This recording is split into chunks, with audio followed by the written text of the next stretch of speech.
বয়ফ্রেন্ডকে চমকে দিতে এসে নিজেই এইভাবে চমকে যাব ভাবা তো দূর, কল্পনা পর্যন্ত করেনি সিমরান। ক্লাবের এক কোণে দাঁড়িয়ে আছে সাদাত আর ত্রিনা। দাঁড়ানো অব্দি ঠিক থাকলেও তাদের ঘনিষ্ঠতা একদম ঠিক লাগেনি সিমরানের কাছে। সাদাত ত্রিনার কোমর জড়িয়ে ধরে কথা বলছে, তাও হেসে হেসে। হঠাৎ করেই ত্রিনা সাদাতের গালে হাত রেখে কিছুটা উঁচু হয়ে কপালে চুমু দিয়ে বলতে লাগল, নিজের বয়ফ্রেন্ডকে অন্য একটা মেয়ের সাথে দেখতে কার ভালো লাগবে সাদাত? এমনকি গার্জিয়ান হিসেবে পরিচয় দিতে হচ্ছে আমাকে। অভিমানী সুরে বলল। ত্রিনার চোয়ালে হাত রেখে কপাল মিশিয়ে সাদাত বলল, আর কয়েকটা দিন অপেক্ষা করো বেবি, বন্ধুদের সাথে বাজি ধরেছি।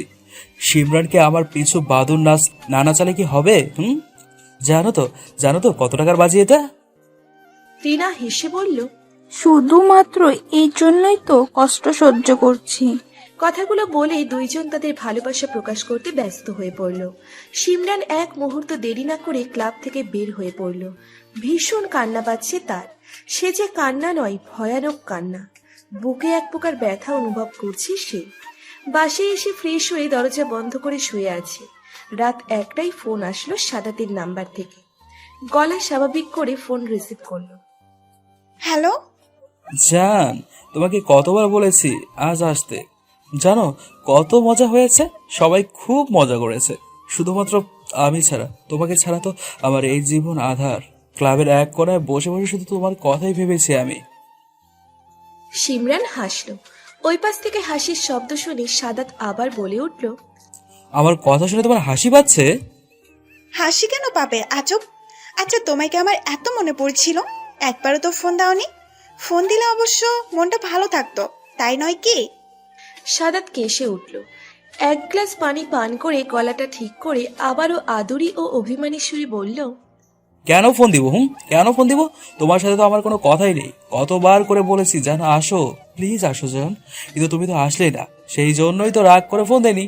এখন দেখছি তোমার সাথে কথা না বলে থাকতে পারবো না, সেই জন্যই ফোন দিয়েছি। তুমি তো আবার কঠোর মেয়ে। এত ভালোবাসো আমায়? সন্দেহ আছে? আমাকে এতই ভালোবাসো, সেই জন্য নিজের গার্লফ্রেন্ডকে ছেড়ে আমাকে পছন্দ করতে শুরু করে দিয়েছো। গার্লফ্রেন্ডকে কাজিন বানিয়ে দিয়েছো। তোমার ভালোবাসা তো একদম খাঁটি জান।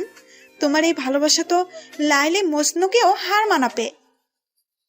হকচকিয়ে উঠল সাদাত। আমতা আমতা করে বলল, কি বলছো এসব? অবাক হলে তাই না? আজ তো দেখলাম পার্টির আড়ালে কি করছিলে তোমরা। এমনকি আমাকে বাদর নাচ নাচানোর জন্য তো প্ল্যান করছিলে। ভুল বললাম কিছু? সাদাত ফোন কেটে দিল। সেই দিন রাতে সিমরানের আর ঘুম হলো না। মাথা ঘুরছে তার। 3 মাসের রিলেশনে ভালোই মায়া জন্মে গিয়েছিল সাদাত নামক আবর্জনার প্রতি। ভোরের দিকে ফজরের নামাজ আদায় করে বিছানায় গা এলিয়ে দিতেই টেবিলের উপরে থাকা মুঠো ফোনটা বেজে উঠল। স্ক্রিনের উপর নওশিন নাম দেখে রিসিভ করতেই ওই পাশ থেকে নওশিন বলে উঠল, সিমু, কি হয়েছে তোর? গতকাল লুকিয়ে পার্টিতে গিয়ে আবার কাউকে কিছু না বলে চলে আসলি। সাদাতকে দেখলাম, তার কাছে কিছু নাম, হ্যাঁ না, ওর সাথে ভালোই ডান্স করেছে। ওদের ঘনিষ্ঠতা ঠিক লাগেনি আমার কাছে। দীর্ঘশ্বাস ছেড়ে সিমরান উত্তর দিল, ওরা কাজের নয়, প্রেমিক প্রেমিকা। গতকালের ঘটনা সব খুলে বলল নওশিনের কাছে। নওশিন রাগে ফুসফুস করে বলল, আগেই বলেছিলাম শালা চরিত্রহীন। আমি মানুষের চোখ দেখে চিনতে পারি। তাছাড়া তিলা মেয়েটা মেয়ে টাইপের মেয়ে। এমন টাইপের মেয়েরা মোটেও ভালো হয় না। যে ছেলের চোখ সবসময় মেয়েদের দিকে তাকিয়ে থাকে, সেই ছেলে শুধু লুচ্ছু নয়, লুচ্ছু নাম্বার 1। আমার ব্রেকআপ হওয়ার কথা শুনে তোর কি খুশি হচ্ছে? তোর গলার স্বর বলছে তুই ভীষণ খুশি। কারণ কি? আরে দোস্ত, খুশি তো হবই। বিকাশ তো লাইফ থেকে আবর্জনা পরিষ্কার হয়ে গেছে। তাহলে আমি খুশি হব না, নাকি পাড়াপড়শি খুশি হবে? দুইজন কিছুক্ষণ কথা বলে ফোন কেটে দিল। সিমরানের চোখের ঘুম উধাও হয়ে গেল। সকাল 10টা। বাসা থেকে বের হয়ে রিক্সা নিয়ে সুপার মার্কেটের দিকে যাচ্ছিল সিমরান। মনে মনে সাদাতকে শিক্ষা দেওয়ার প্ল্যান করেছে। একটা শিক্ষা না দিয়ে সে কিছুতেই থাকতে পারবে না। রিক্সা থেকে নেমে ভাড়া দিয়ে যেই পিছনে ঘুরবে, তখনই 8 বছরের এক বাচ্চা এসে ওর ওড়না ধরে বলতে লাগলো, ভাবি ভাবি তুমি এসেছো ভাবি। সিমরান বোকার মতো হেসে উঠল। আশেপাশে সবাই তার দিকে তাকিয়ে আছে। সাদাত চোখ দুটো ছোট ছোট করে অবাক হওয়ার ভঙ্গি নিয়ে দাঁড়িয়ে আছে। সিমরান বাচ্চাটিকে নিয়ে সাদাতের সামনে গিয়ে দাঁড়ালো। রাগী গলায় বলল, লজ্জা করে না ছোট ভাইকে দিয়ে ভাবি বলাতে? ত্রিনা কোথায়? তাকে বলো ভাবি ডাকতে। বাজে বলা বন্ধ করো তো। এই ছেলেকে আমি চিনি না, আমি নিজেই তো অবাক। তোমার আবার কবে বিয়ে হলো সেই কথাই ভাবছি। তুমি তো দেখছি তলে তলে টেম্পো চালাও, আর আমাদের সবার সামনে বলো হরতাল। ভালো মানুষের আড়ালে থেকে কত কিছুই না করেছো তুমি। সিমরান আর কিছু না ভেবে মার্কেটের সামনে সাদাতের গালে থাপ্পড় বসিয়ে দিল। বাসা থেকে এই প্ল্যান নিয়েই সে এসেছে। মার্কেট ভর্তি লোকের সামনে একটা মেয়ের হাতে দাবাং মার্কা চড় খেয়ে মান সম্মান হারাবে সাদাত। লোক লজ্জার ভয়ে আর এমন বাজি ধরার সাহস সে পাবে না। সাদাত গালে হাত দিয়ে রাগী দৃষ্টিতে তাকিয়ে আছে সিমরানের উপর। সিমরান মুখে মিষ্টি হাসি দিয়ে বলল, আরো করবি কোনো মেয়ের সাথে এমন নাটক? আরেকবার যদি তোকে আমার সামনে পাই, হাত পা ভেঙে দিন রাস্তার মোড়ে বসিয়ে দেবো বলে দিলাম। ছোট্ট ছেলেটি হেসে কুটি কুটি লাফিয়ে লাফিয়ে বলতে লাগলো, ইয়াহু, ভাবির কি সাহস! ভাবি, আরেকটা চর মারো, আমি দেখব। ছোট্ট অচেনা ছেলেটির কথাটা সিমরানের কাছে ভালো লাগলো, তাই আর একটা থাপ্পড় বসালো। সাদাত এইবার রাগে গজগজ করতে করতে চর উঠাতে নিলেই পেছন থেকে কেউ ধরে ফেলে। ছোট্ট ছেলেটি ওই লোকটির কাছে গিয়ে বলল, ভাইয়া দেখো, এই প্রচালক ভাবিকে মারতে যাচ্ছে। তুমি এক্ষুনি এই লোকের হাত ভেঙে ফেলো। লোকটি সাদাতের হাত মুচড়ে দিয়ে গরম চোখে বলল, একটা মেয়ের কাছে থাপ্পড়কে লজ্জা লাগলো না? আবার থাপ্পড় মারতে যাচ্ছেন? এখন যদি এই মেয়ে জোরে চেঁচিয়ে ওঠে আর বলে আপনি ওকে বিরক্ত করছেন, তখন কি হবে জানেন? আপনি পাবলিক এসে আপনাকে এইখানে খুন করে ফেলবে। রাগের বশে কিছু করার আগে আশপাশটা দেখে নিবেন, ওকে? সাদাত লোকটির কথা শুনে তার আশপাশ ভালো করে দেখে লোকটিকে বলল, ধন্যবাদ আপনাকে। আর সিমরান, তোমাকে তো আমি দেখে নেব বলে দিলাম। সিমরানকে হুমকি দিয়ে চলে গেল সাদাত। সিমরানের রাগ এখন আকাশ ছোঁয়া। লোকটির দিকে তাকিয়ে চেঁচিয়ে উঠে বলল, আপনাকে আমি ভদ্র ছেলে ভেবেছি, কিন্তু আপনি তো দেখছি মিসকা শয়তান। আজ আপনার জন্যই আমি পাবলিকের হাতে সাদাতকে মার খাওয়াতে পারলাম না। লোকটি চোখ থেকে সানগ্লাস খুলে চোখ দুটি ছোট ছোট করে বলল, পাবলিক প্লেসে একটা ছেলের হাতে থাপ্পড় খেলে বুঝি খুব ভালো লাগতো? ওকে আসুন, আপনার ভালো লাগাটা আমি পূরণ করি। কোন গালে থাপ্পড় খাবেন, ডান নাকি বাম? অসভ্য লোক তো আপনি। এখন বুঝলাম কেন আপনার ভাই আমাকে ভাবি ডাকছে। যার বড় ভাই এমন অসভ্য, ছোট ভাই কেন হবে না? ছোট্ট ছেলেটি প্যান্টের পকেট থেকে চশমা বের করে সিমরানকে চোখ টিপ দিয়ে বলল, বড় মিয়া তো বড় মিয়া, ছোট মিয়া তো সুবহান আল্লাহ। ভাবি যান, ভাবি আপনার কোনো বোন আছে আপনার মতো? মানে আপনার মতোই পুতুলের মতো? তাহলে আমিও ভাইয়ার মতো বিয়ে করতাম। এত ছোট ছেলের কথা শুনে সিমরানের চক্ষু চরক গাছ। কি বলে এই ছেলে? এই বয়সে যদি এমন পেকে যায় তাহলে বড় হলে কি না কি করবে। আল্লাহ আল্লাহ বলে দ্রুত পা চালিয়ে চলে গেল সিমরান। পেছন থেকে ছোট্ট ছেলেটি সিমরানের নাম আর ফোন নাম্বার চাইতে লাগলো। সিমরান চলে যাওয়ার পর ছোট্ট ছেলেটি তার ভাইকে বলল, নির্ভয়া দেখো, ভাবি চলে যাচ্ছে। যাবার আগে এইটাও বললো না তার কোনো বোন আছে নাকি। এই নিবিড়কে এত বড় অপমান করলো ভাবি। এইটার প্রতিশোধ তার বোন থাকলে তাকে দিয়ে উসুল করবো আমি। নিবিড়ের কথা শুনে হেসে দিল নীর। ছোট ভাইয়ের মাথায় হালকা চাপড় মেরে বলল, যাকে তাকে ভাবি ডাকা অফ কর। এমন যদি করিস তাহলে আমি আর এই জীবনে বিয়ে করব না। এমনকি তোরও আর বিয়ে করা হবে না। বড় ভাইয়ের বিয়ে না হলে তো আর ছোট ভাই বিয়ে করতে পারে না, তাই না? গাল দুটো টমেটোর মতো করে চোখ ছোট ছোট করে কাঁদো কাঁদো ভাব নিয়ে বলল, আমি বিয়ে করব। একা একা পুতুল খেলা, গাড়ি খেলাম, কানামাসি, বাচ্চায় কোনো কিছু খেলা কি আর ভালো লাগে? একটা বউ থাকলে বউর সাথে 24 ঘন্টা খেলতে তো পারবেও। একা একা বোরিং তো হবো না। নীর এইবার পৃথিবী কাঁপানো হাসি দিয়ে বলল, বাহ, বিয়ে করার কারণ তাহলে খেলতে পারা। Good, very good idea. Chocolate চিবুতে চিবুতে নৌসিন কলেজের গেট ধরে ক্লাসের উদ্দেশ্যে হাঁটছে। তার আজ খুব খুশি লাগছে। হঠাৎ এত খুশি লাগার কারণ সিমরানের কাছে অজানা। সন্দিহান নজরে সে নৌসিনের কার্যকলাপ পর্যবেক্ষণ করছে। কোনো কিছু বুঝতে না পেরে বাঁকা চোখে তাকিয়ে বলল, আমার ব্রেকআপ হয়েছে, সেই জন্য তুই এত খুশি কেন? মনে হচ্ছে তুই চাইছিলি আমার এত বছর পর গড়ে ওঠা নতুন প্রেমের সম্পর্ক বিচ্ছেদ ঘটুক। চকলেটের কাগজ জানালা দিয়ে বাইরে ছুঁড়ে মেরে পুরো চকলেটের মুখে পুড়ে দিয়ে কি যেন বলল সে। সিমরান কিছু বুঝতে না পেরে বই দিয়ে গায়ে বাড়ি দিয়ে রাগী কণ্ঠে বলল, আগে খা, পরে উত্তর দে। তোর চকলেট খাওয়া আর কথা বলা একই সাথে হয়, কিচ্ছু বুঝিনি। বলেছি গতকাল এক ছেলে রাস্তায় আমাকে প্রপোজ করেছে। ছেলেটির হাতে ছিল সাদা গোলাপ, 3 বক্স চকলেট আর ঘর সাজানোর জন্য সুন্দর অনেকগুলো কার্ড। নওশিন কিছু বলার আগেই সিমরান বলে উঠল, তার মানে তুই প্রেম করছিস? আজব তো, আমি কেন প্রেম করব? আমি ছেলেটির হাত থেকে গিফটগুলো নিয়ে আপন মামা বানিয়ে এসেছি। জানিসই তো আমার কোনো মামা নেই। আমি খুব অভাব বোধ করছিলাম একজন মামার, তাই তো ছেলেটার হাতের গিফটগুলো নিয়ে মামা বানিয়ে এসেছি। আমি তো আবার খুব দয়ালু, সহজে কেউ কিছু বললে না বলে থাকতে পারি না। নওশিনের কথা শুনে হাসি যেন থামছেই না সিমরানের। ক্লাস কাঁপিয়ে সে হাসছে, মনটা আজ তার ভালো হয়ে গেছে। 3 বক্স চকলেট থেকে একটা বক্স সিমরানকে দিয়ে বলল নওশিন, এই নি একটা বক্স, আমার মামা আর তোর মামা একই কথা।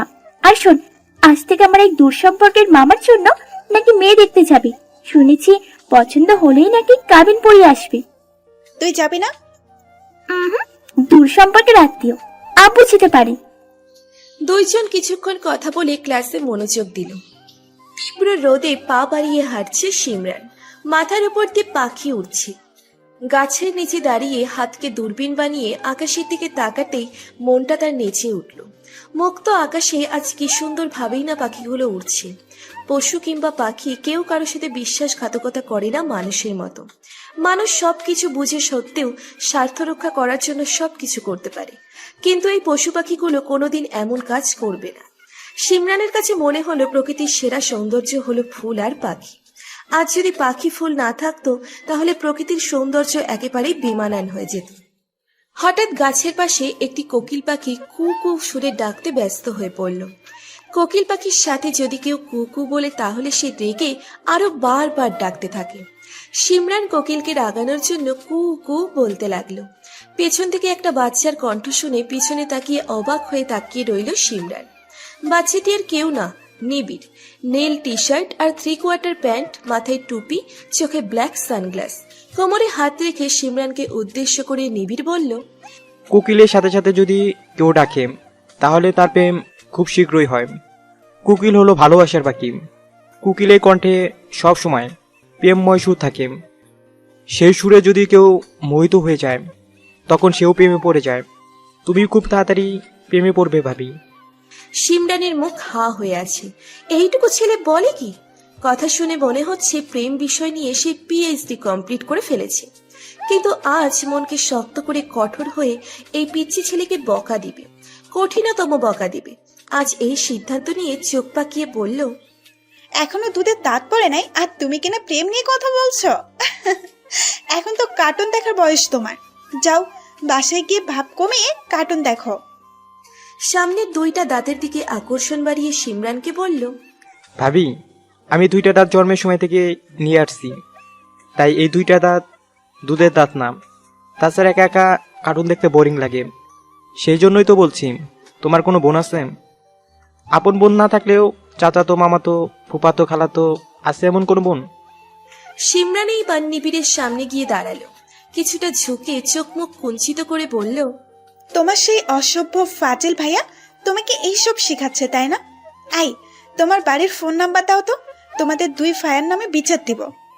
আইসক্রিম নিয়ে এগিয়ে আসছে নীর। সিমরানের কথা শুনে বলল, নাম্বার দেই আর আপনি প্রতিদিন বিরক্ত করুন, তাই তো? সকালে বিকালে রাতে ফোন দিয়ে জ্বালাতন করার জন্যই তো নাম্বার নিচ্ছেন। লজ্জা করে না একটা ছেলে ফোন নম্বর চাইতে? বাসায় কি বাবা ভাই নাই? ইফটিজিং করা দণ্ডনীয় অপরাধ, জানেন না মিস? হকচকিয়ে উঠল সিমরান। কোনো কথা থেকে কোন কথাতে চলে গিয়েছে সব। 2 ভাই যে কথা বলার হেডমাস্টার খুব ভালোই বুঝতে পেরেছে সে। সিমরানের ইচ্ছে করছে পায়ের উপর পা তুলে ঝগড়া করতে, কিন্তু এই ছেলে 2টা মোটেও সুবিধার মনে হচ্ছে না, তাই মুখ ভেঙচি কেটে চলে গেল। সিমরান চলে যাবার পর নীর নিবিড়ের কান ধরে টান দিয়ে রাগী কণ্ঠে বলল, তোকে আর আমার সাথে কোথাও নিয়ে যাব না। যেখানে যাবি যে মেয়েকেই দেখবি আমার বউ বানিয়ে ফেলবি। বলি, বাংলাদেশ জুড়ে সব মেয়েই কি আমার বউ? আমার বউ হবে শান্তশিষ্ট বোকা টাইপের কোনো মেয়ে। এই বোম্বে মরিচ আমার বউ? ইম্পসিবল। ভাবতে নিলেও তো শরীর কেঁপে ওঠে আমার।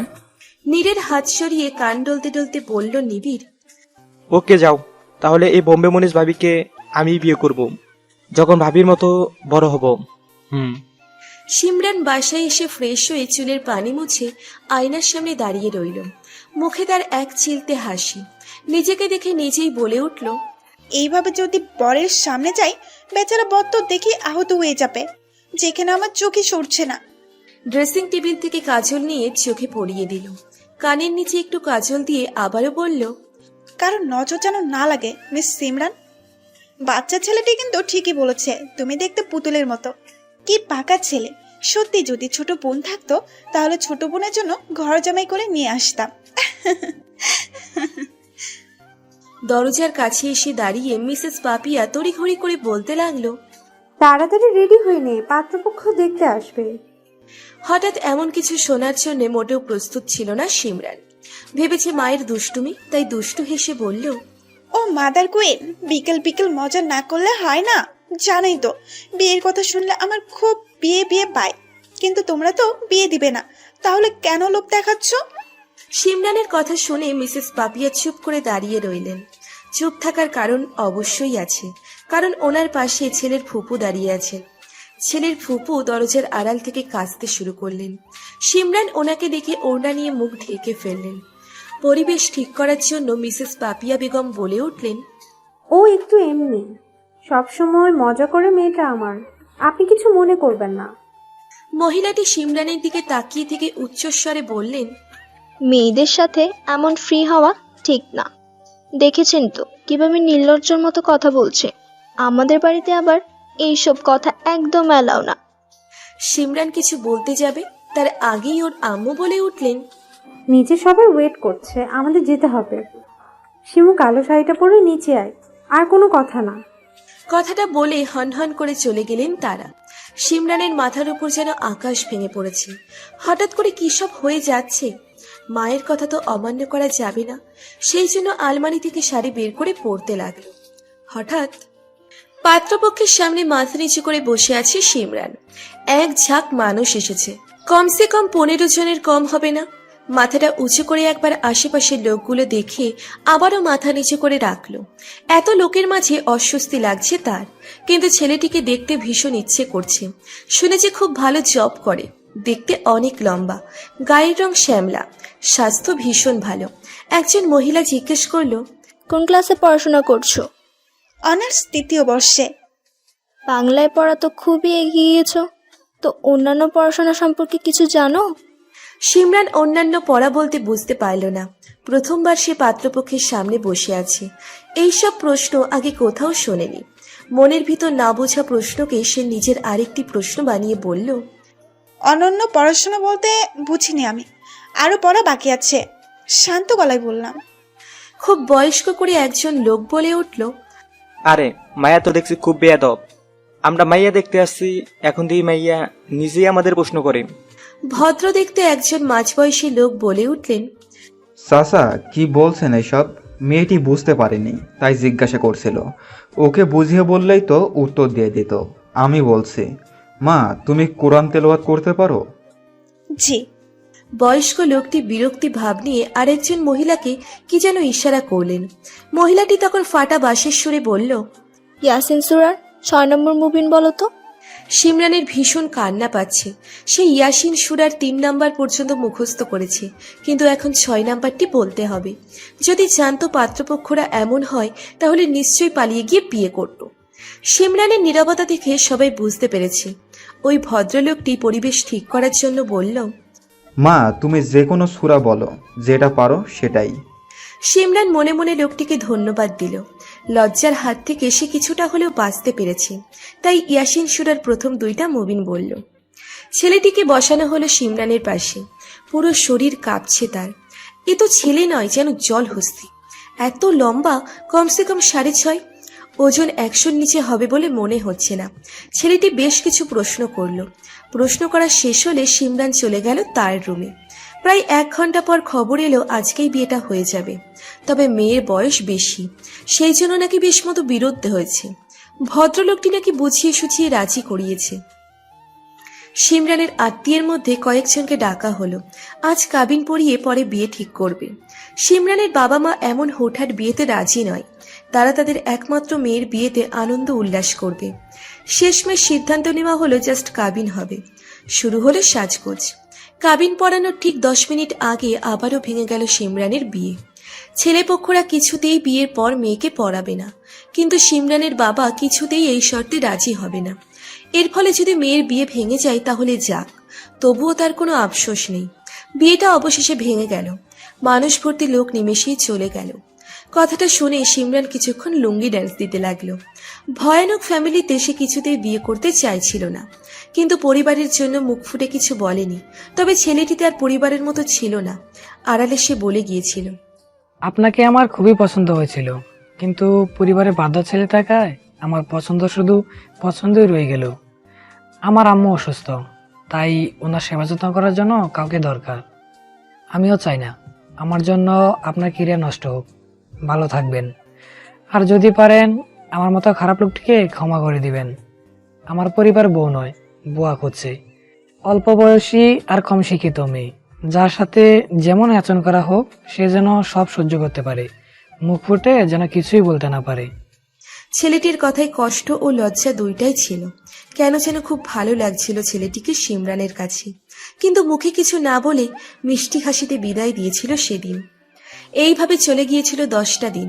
সিমরানের পরিবার নিজেদের নিজেই দোষ দিচ্ছিল। বারবার অনুতাপ করছে কেন তারা প্রথমবারই না কেন বলেনি। আবার এইটাও ঠিক করে নিয়েছে আজকের পর আগে ছেলের খোঁজ নেবে, তারপর পরিবারের খোঁজ নেবে, পরে মেয়েকে দেখাবে। গ্রন্থাগারে বসে আছে নওশিন আর সিমরান। হ্যারি পটার সিরিজের 3য় বইটি পড়তে ব্যস্ত নওশিন। সিমরান পড়ছে বুদ্ধদেব বসুর লেখা হলুদ বসন্ত। হঠাৎ কয়েকটি লাইন পড়ে সে বইটা রেখে দিল। ভালো লাগা আর ভালোবাসার পার্থক্যটা কোথায়? ভালো লাগলে মানুষ সেই ভালো লাগাকে তার ইচ্ছাধীন করে রাখতে পারে, কিন্তু ভালোবাসলে মানুষ নিজেই সেই ভালোবাসার ইচ্ছাধীন হয়ে থাকে। তার নিজের কোনো নিজস্ব সত্তা থাকে না। ভালোবাসা তাকে যা বলে পোষাপুষ্যির মতো সে তাই করে। লেখাগুলো বারবার পড়ে বিরক্তি নিয়ে বলল, ভালোবাসা কেন স্বাধীন হবে না? কেন একজন আরেকজনের ইচ্ছা মতো চলবে? তাহলে তো খুব সহজেই ভাঙন ধরবে। ভালোবাসা হওয়া উচিত মুক্ত পাখির মতো। পাখিরা যেমন নিজ আপন মনে আকাশের ডানা মেলে উড়ে, ঠিক তেমনি ভালোবাসার মানুষরা তাদের ইচ্ছা মতো উড়বে। নওশিন চট করে চেয়ার থেকে উঠে দাঁড়ালো। চেয়ারের শব্দ শুনে সিমরান তার দিকে তাকাতেই নওশিন বলে উঠল, আমিও আজ জাদুর দেশে চলে যাব। দেখছিস ওই দেওয়ালটা? চোখ বন্ধ করে দৌড় দিব আর চলে যাব হ্যারি পটারের মতো। সিমরান কিছু বলতে যাবে তার আগে দৌড় দিল নওশিন। দেওয়ালে বাড়ি খেয়ে মেঝেই পড়ে আছে সে। সিমরান হাসতে হাসতে হঠাৎ চেয়ার থেকে পড়ে গেল। গ্রন্থাগারে বসে থাকা লোকজন সবাই অবাক চোখে দুইজনকে দেখতে লাগলো। হঠাৎ করে একটা বাচ্চার হাসি শুনে সবাই হাসতে শুরু করে দিল। বাচ্চাটি এসে সিমরানের হাত ধরে টানতে টানতে বলল, অপরের দুঃখে যে হাসে তার দুঃখে পুরো লাইব্রেরি হাসে। ভবিষ্যৎ ছোট মিয়ার বউ। এই, আবারও তুমি এখানে? আমাকে ফলো করছো তুমি? বসা থেকে উঠে হাত পা ঝেড়ে বলল সিমরান। নিবিড় তখন বলল, তুমি আমায় ফলো করছো? আমি তো সবসময় আসি এখানে ভাইয়ার সাথে। বলি পছন্দ করো, ভালো কথা, সরাসরি বলতে পারো না? আমার মতো কিউট হ্যান্ডসাম সুপুরুষ ও সরি 8 বছরের ছেলেকে যে কেউ দেখলেই বিয়ে করার জন্য পাগল হয়ে যাবে। জানো, প্রতিদিন কোটি কোটি মেয়ের বিয়ের প্রস্তাব আসে আমার জন্য, কিন্তু আব্বু আম্মু বারণ করে দেয়। আমি নাকি ছোট, তাই এখন তুমি বলো কোন অ্যাঙ্গেল দিয়ে আমাকে ছোট দেখা যায়? চোখ বড় বড় করে বলল সিমরান। হাইটে ছোট হলেও কথাই পাক্কা। কেন যে তোমার আব্বু আম্মু তোমার বিয়ে দিচ্ছে না? এত বড় বুড়া ছেলের বিয়ে তো আরো 5 বছর আগে দেওয়া উচিত ছিল। 3 বছর বয়সে বিয়ে করা উচিত ছিল। তাহলে আজ তোমার 4 বছরের একটা বাচ্চা থাকতো। সিমরানের কথাটা ভীষণ মনে ধরল নিবিড়ের। সিমরানের হাত ধরে টানতে টানতে বলল, আসো যাই, তাহলে আমরা বিয়ে করে ফেলি। জানো, আব্বা আম্মু বডিগার্ড ছাড়া রাস্তায় যেতে দেয় না। যদি কোনো সুন্দরী মেয়ে কিডন্যাপ করে নিয়ে যায়, সেজন্যই তো বডিগার্ড হিসেবে ভাইয়াকে পাঠায়। নিবিড়ের কথা শুনে পাশ থেকে নীর বলে উঠল, আমি তোর বডিগার্ড? অঙ্কে ফেল করেছিস তাই স্যার মেরেছে, সেই জন্য হিসু করেছিস। আবার নেকা কান্না? স্যার ফোন দিয়েছে তোকে স্কুল থেকে নেওয়ার জন্য, সেই জন্যই তো গিয়েছিলাম। এখন আমি বডিগার্ড? যা, এখন থেকে স্যার মারলেও যাব না। সিমরানের হাত ছেড়ে দিয়ে নীরের হাত ধরে বলল, পাবলিক প্লেসে এসব কথা না বললেই নয়। চলো তো আমরা বাসায় যাই, পরে না হয় কথা বলবো।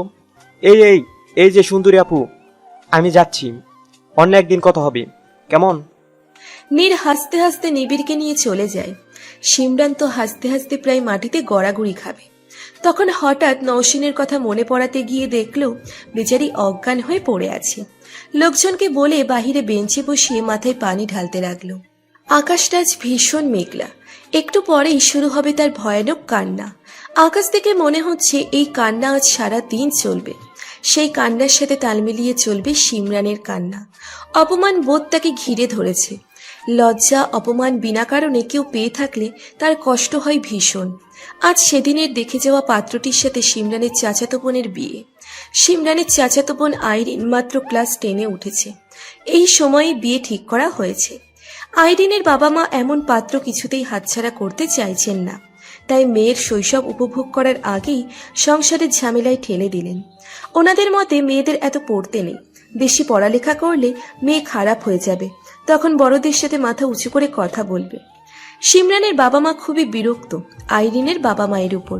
বিয়ে ঠিক করেছে ভালো কথা, কিন্তু এই ছেলে কেন? অন্য কোনো ছেলের সাথে বিয়ে দিত তাদের আপত্তি ছিল না। যে ছেলের সাথে তাদের পরিবারের বড় মেয়ের সম্বন্ধ ঠিক হয়েছিল আবার ভেঙেও গিয়েছে, সেই ছেলের সাথে কেন বাড়ির ছোট মেয়ের বিয়ে হবে? রাগে তারা দরজা জানালা বন্ধ করে বসে আছে। প্রায় 1 ঘন্টা বৃষ্টি হবার পর সিমরান ছাতা হাতে নিয়ে বাহিরে বের হলো। এই মুহূর্তে বাসায় থাকা তার জন্য ভালো না। কষ্ট, লজ্জা, অপমান বোধ তার সামনে থাকা সব অন্ধকার করে ফেলবে। সাদা লং জামার কালো কালো প্রিন্ট, কালো প্লাজো, মাথায় কালো ওড়না দিয়ে বাসা থেকে বের হয়ে গেল। গেটের কাছে যেতেই কারো দুচোখের সাথে তার দুচোখ মিলিত হলো। লোকটিকে দেখে সিমরান মাথা নিচু করে হাঁটতে লাগলো। লোকটি আর কেউ নয়, সেই পাত্র, নাম ফয়সাল। সিমরানকে যতক্ষণ পর্যন্ত দেখা যাচ্ছে ফয়সাল ততক্ষণ পর্যন্ত তাকিয়ে আছে। সে যে প্রথম দেখায় ভালোবেসে ফেলেছে তার চোখগুলোই প্রধান সাক্ষী। দীর্ঘশ্বাস ছেড়ে বাহিরের দিকে হাঁটা দিল ফয়সাল। আইরিনকে সে মন থেকে বিয়ে করতে চাচ্ছে না, কিন্তু পরিবারের বাধ্য ছেলে থাকায় তাকে যে করতেই হবে এই বিয়ে। নিষ্পাপ মেয়ের জীবন তাকে তো নষ্ট করতেই হবে। বারবার অনুতাপ করছে কেন সেই পরিবারে জন্ম নিয়েছে। বারবার উপরের দিকে তাকিয়ে মহান আল্লাহ তাআলাকে ডাকছে। সিমরান কিছু দূর যেতেই আবারও মুষলধারায় বৃষ্টি। দোকানের এক কোণে দাঁড়িয়ে অপেক্ষা করছে বৃষ্টি কমার জন্য। না, বৃষ্টি আজ কিছুতেই কমতে চাইছে না, কিন্তু তার মন বৃষ্টির ছোঁয়াতে বারবার নাচতে শুরু করছে। আশপাশটা দেখে ছাতা নিয়েই নেমে পড়ল বৃষ্টির ছোঁয়াতে নিজেকে বিলিয়ে দিতে। এই যে মিস, আপনার ছাতাটা দেওয়া যাবে? একজনের ডাকে হুঁশ ফিরে আসলো সিমরানের। সামনে তাকিয়ে থেকে বড় বড় চোখে বলল, আপনি আবারও? এতদিন তো প্রথমবার আপনার পাকা ভাই এসে চালিয়েছে, এখন দেখছি আপনি আসছেন। ফলো কেন করছেন? পৃথিবীটা গোল, আমি এখন খুব ভালোই টের পাচ্ছি। কেননা দুনিয়াতে কি মেয়ের অভাব ছিল যার জন্য সব সময় আপনার সামনেই পড়তে হয়? সিমরান মুখ বাঁকিয়ে ছাতাটা মাথার উপরে রেখে বলল, সরি, ছাতা দেওয়া যাবে না, বিকজ আমার একটাই ছাতা। আপনি তো ভিজে গিয়েছেন, এখন তার ছাতার দরকার নেই। আমার সামনে একটু কাজ আছে, আমি কাজ শেষ করে এসে দিয়ে যাচ্ছি, ততক্ষণ আপনি ভিজতে থাকুন। ছাতা দেই আর আপনি নিয়ে পালিয়ে যান, তাই তো? আমাকে দেখে চোর মনে হচ্ছে আপনার? নীরকে বলছেন চোর? আপনার ছাতার দাম কত? এক্ষুনি দিচ্ছি, বলুন।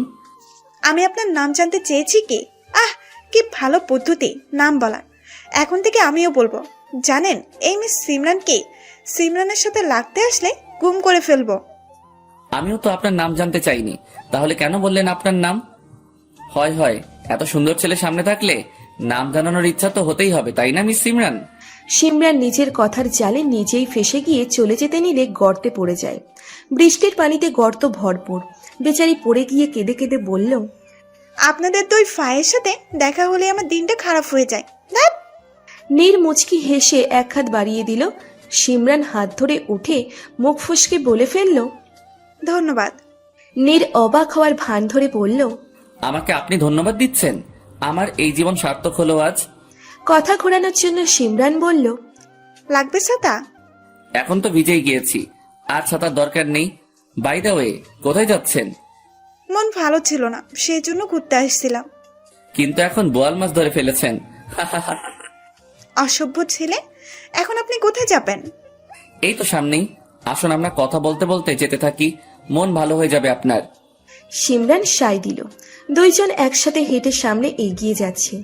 নীর তখন মনে মনে বলল, ইয়াহু, প্ল্যান সাকসেসফুল। নিবিড়ের বুদ্ধিটা কাজে লেগে গেছে। ভাগ্যিস পা দিয়ে ইটটা পিছনে রেখেছিলাম, সেই জন্যই তো পড়ে গেল, আর আমার লাইন ক্লিয়ার হলো। নিবিড় বস, ইউ আর জিনিয়াস ব্রো। গাড়ি থেকে নিবিড় শিখিয়ে দিয়েছিল ছাতা নেওয়ার উদ্দেশ্যে গিয়ে কথা বলতে, যদি পারে কোনো না কোনো হেল্প করার জন্য। মেয়েদের হেল্প করলে নাকি তারা ভীষণ খুশি হয় আর ফ্রেন্ডলি ব্যবহার করে। গাড়ির হর্নের শব্দে পাশ ফিরল নীর। জানালা দিয়ে বুড়ো আঙুল বের করে বেস্ট অফ লাক জানালো নিবিড়। নীর ফ্লাইং কিস দিয়ে ইশারা করল। তোর গিফট পেয়ে যাবি আজ। দুই ভাইয়ের এসব কারসাজি বেচারি সিমরান কিছুই জানল না। সে মনে মনে নিজেকে বকতে লাগলো। এত ভালো ছেলের সাথে কত খারাপ ব্যবহারই না সে করেছে, কিন্তু আজ ছেলেটা তাকে সাহায্য করেছে। মনে মনে লজ্জা ও খুব খুশি হলো। সিমরান বাসায় বসে আছে, তার সামনে বসে আছে ফয়সাল ও আইরিন। আইরিনের দু চোখ ফোলা কলা গাছ হয়ে গিয়েছে। প্রায় 30 মিনিট ধরে সে সিমরানের কাছে বসে আছে আর কান্না করছে। তার এক কথা, বিয়েতে সিমরানকে থাকতেই হবে। থাকতে হবে মানে থাকতেই হবে। সিমরান রাজি না থাকায় ফোন করে ফয়সালকে ডেকে এনেছে। আইরিনের কান্না দেখে মনে হচ্ছে সে কারো মৃত্যু দুঃখে কান্না করছে। ফয়সাল তখন সিমরানের দিকে তাকালো, অদ্ভুত মিষ্টি ও অনুরোধ সুরে বলল, জানি দোষটা আমাদের, তবুও বলছি প্লিজ আসুন বিয়েতে। তাছাড়া প্রথম দেখায় তো অনেকের বিয়ে হয় না, সেই জন্য কি কেউ কষ্ট পায়? বুঝেছি সমস্যাটা পরিবারের, তবুও ছোট বোনের মুখের দিকে তাকিয়ে তো একটু নরম হতেই পারেন। প্লিজ বিয়েতে থাকবেন।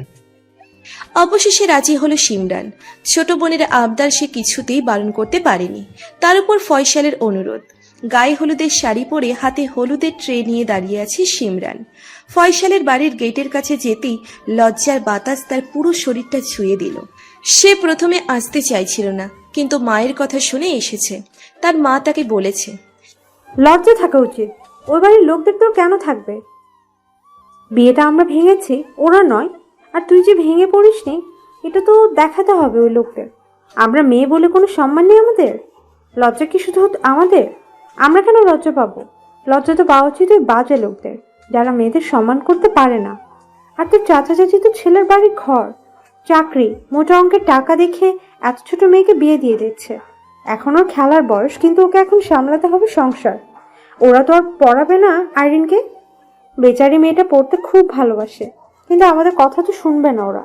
এখন তুই ভালো মেয়ের মতো যা, আর ওদের সামনে হেসে হেসে ঘুরেঘুরি করবি। মেয়েদের মাথা নিচু করা ঠিক নয়, বিকজ মেয়েরা মা জাতি। মায়ের কথাগুলো বারবার রিপিট করছে সিমরানের কানে। পা চালিয়ে চলে গেল ভিতরে। ট্রে টেবিলের উপরে রেখে শাড়ি ঠিক করতে করতে অনেকগুলো রুমের পাশ দিয়ে সে যাচ্ছে। হঠাৎ একজোড়া হাতটাকে টেনে ভিতরে নিয়ে গেল। সামনে থাকা লোকটিকে দেখে চোখ বড় করে তাকিয়ে আছে সে। তার হাত ধরবে এই লোক সে ভাবতেও পারেনি। আচমকা কেউ হাত ধরে টান দিয়ে রুমের ভিতরে নিয়ে যাওয়াতে ভীষণ রকম ভয় পেয়ে গেল সিমরান। বন্ধ চোখগুলো ভয় ভয় মিলিয়ে সামনে থাকা লোকটিকে দিকে তাকিয়ে বলল, আপনি? লোকটি সিমরানকে দেওয়ালের সাথে মিশিয়ে খুব কাছে গিয়ে দাঁড়ালো। দেওয়ালে এক হাত দিয়ে বলল, বাহ, এত সহজে তুমি থেকে আপনি হয়ে গেলাম। তোমাকে তো স্যালুট দেওয়া দরকার সিমরান জান, স্যালুট দেওয়া দরকার। সাজা, তুমি এইখানে কেন এসেছো? বা কি সম্পর্ক এইসব জানার কোনো ইচ্ছা আমার নেই, কিন্তু তুমি আমাকে টাচ কেন করেছো? রাগী কণ্ঠে বলল সিমরান। বরের বাড়িতে সাদাতকে দেখে সে অবাক হয়, তবে ভীষণ অবাক নয়, বিকজ বিয়ে বাড়িতে আত্মীয় স্বজন অনেকজনই আসতে পারে। হতে পারে সাদাত এই আত্মীয়র মধ্যে কেউ একজন। সেই জন্য বিচলিত না হয়ে রাগ দেখালো তাকে স্পর্শ করার জন্য। সিমরানের কথা শুনে সাদাত সিমরানের শাড়ির আঁচলটা ধরে বলল, তোমাকে শাড়িতে খুব সুন্দর লাগে জান। আর যদি তৃণা না থাকতো তোমায় বিয়ে করে নিয়ে যেতাম। ছি, কতটা বাজে লোক হলে এমন কথা বলতে পারে। এখন তো মনে হচ্ছে তুমি তৃণাকে আদৌ ভালোবাসো কিনা। খারাপ ভঙ্গিমায় ইশারা করে বলল সাদাত। আমি তো সবাইকেই ভালোবাসি, যাকে আমার চোখে সুন্দর দেখা যায় আমি তাকেই ভালোবাসি। তুমি যদি এখন আমাকে যেতে না দাও, আমি চিৎকার করব বলে দিলাম। সাদাত তার দুই হাত সিমরানের দুপাশের দেওয়ালে রেখে বলল, যাও, তোমাকে কি আমি ধরে রেখেছি? বাড়াবাড়ি হয়ে যাচ্ছে সাদাত। এভাবে দাঁড়িয়ে থাকলে যাবো কিভাবে? তাই তো। সাদাত পথ ছেড়ে দিল। সিমরান এক দৌড়ে সেই জায়গা পরিত্যাগ করল। মানুষের জীবন বড়ই অদ্ভুত। যার সাথে দেখা করতে একদম ইচ্ছে করে না, কিন্তু দেখা যায় বেলা শেষে তার সাথেই দেখা হয়ে যায়। মনে প্রাণে যাকে মন থেকে ঘৃণা করা যায়, পরে দেখা যায় ওই মানুষটার প্রেমেই হাবুডুবু খেতে হয়। মন মানসিকতা পরিবর্তন কখন কিভাবে হয় বোঝা মুশকিল। ঠিক এমনই ভাবে নীর কিভাবে সিমরানকে পছন্দ করতে শুরু করেছে সে ভেবে পায় না। তবে তার এই 2-1 দিনের পরিচয়ে পছন্দ কিংবা ভালোবাসা তৈরি হয়নি। আজ তার ভালোবাসার 3টি বছর হতে চলেছে। সিমরান তার কিছুই জানে না। 3 বছর আগে নিবিড় সিমরানের ছবি দেখে সে প্রথম পুতুল ভেবে নীরকে জানিয়েছিল, ভাইয়া আমাকে এই পুতুলটা কিনে দিবে? দেখো কি সুন্দর পুতুল, আমার বউ পুতুল। নিবিড়ের হাত থেকে ছবিটা নিয়ে নীর প্রথম সিমরানকে দেখেছিল। ঠোঁটে হাসি, নাকের ডগায় ছোট্ট তিল, চোখ নীল কালো, যেন একটা জলজ্যান্ত পুতুল। সেদিনের কথা মনে পড়াতে হেসে দিল নীর। ছোট্ট নিবিড় ছোট থেকেই বিয়ে পাগল ছিল। কোথাও কোনো মেয়ে দেখলেই বলতো, ভাইয়া দেখো আমার বউ যাচ্ছে। বউ যাচ্ছে বউ যাচ্ছে বলতে বলতে সিমরানকে রাস্তা দিয়ে পার হতে দেখেছিল সামনে থেকে। সিমরানের পিছু নিল সেদিন থেকেই নীর। বউয়ের কথা ভাবছো ভাইয়া? দরজায় টোকা দিয়ে এক পা বাহিরে অন্য পা ভিতরে রেখে বলল নিবিড়। অতীত থেকে ফিরল নীর। নিবিড়কে দেখে হেসে বলল, তোর মতো বিয়ে পাগল আমি না যে সবসময় মেয়েদের কথা ভাববো। ছোট ছেলেরা বিয়ের কথা ভাববে না, এটাই তো স্বাভাবিক, তাই না? নিবিড়ের কথা শুনে ভ্রুজোড়া কুঁচকে তাকালো নীর। এত বড় ইনসাল্ট এইটুকু ছেলের কাছে মেনে নিতে কষ্ট হচ্ছে তার। তবুও পরবর্তী প্ল্যানের জন্য হজম করে নিল। নিবিড় তখন মাথায় হাত দিয়ে তার ছোট ছোট চুলগুলো টেনে বলল, ভাইয়া মাথায় কিছু সমস্যা হচ্ছে? মানে? দেখো না, একটা বুদ্ধি আসছে আবার চলে যাচ্ছে। যখন আসছে তখন গেঁথে রাখ, তাহলেই তো হয়। চুলগুলো কেমন যেন উস্কো হয়ে যাচ্ছে। ভাইয়া তোমার চুলে কি জেল ইউজ করো?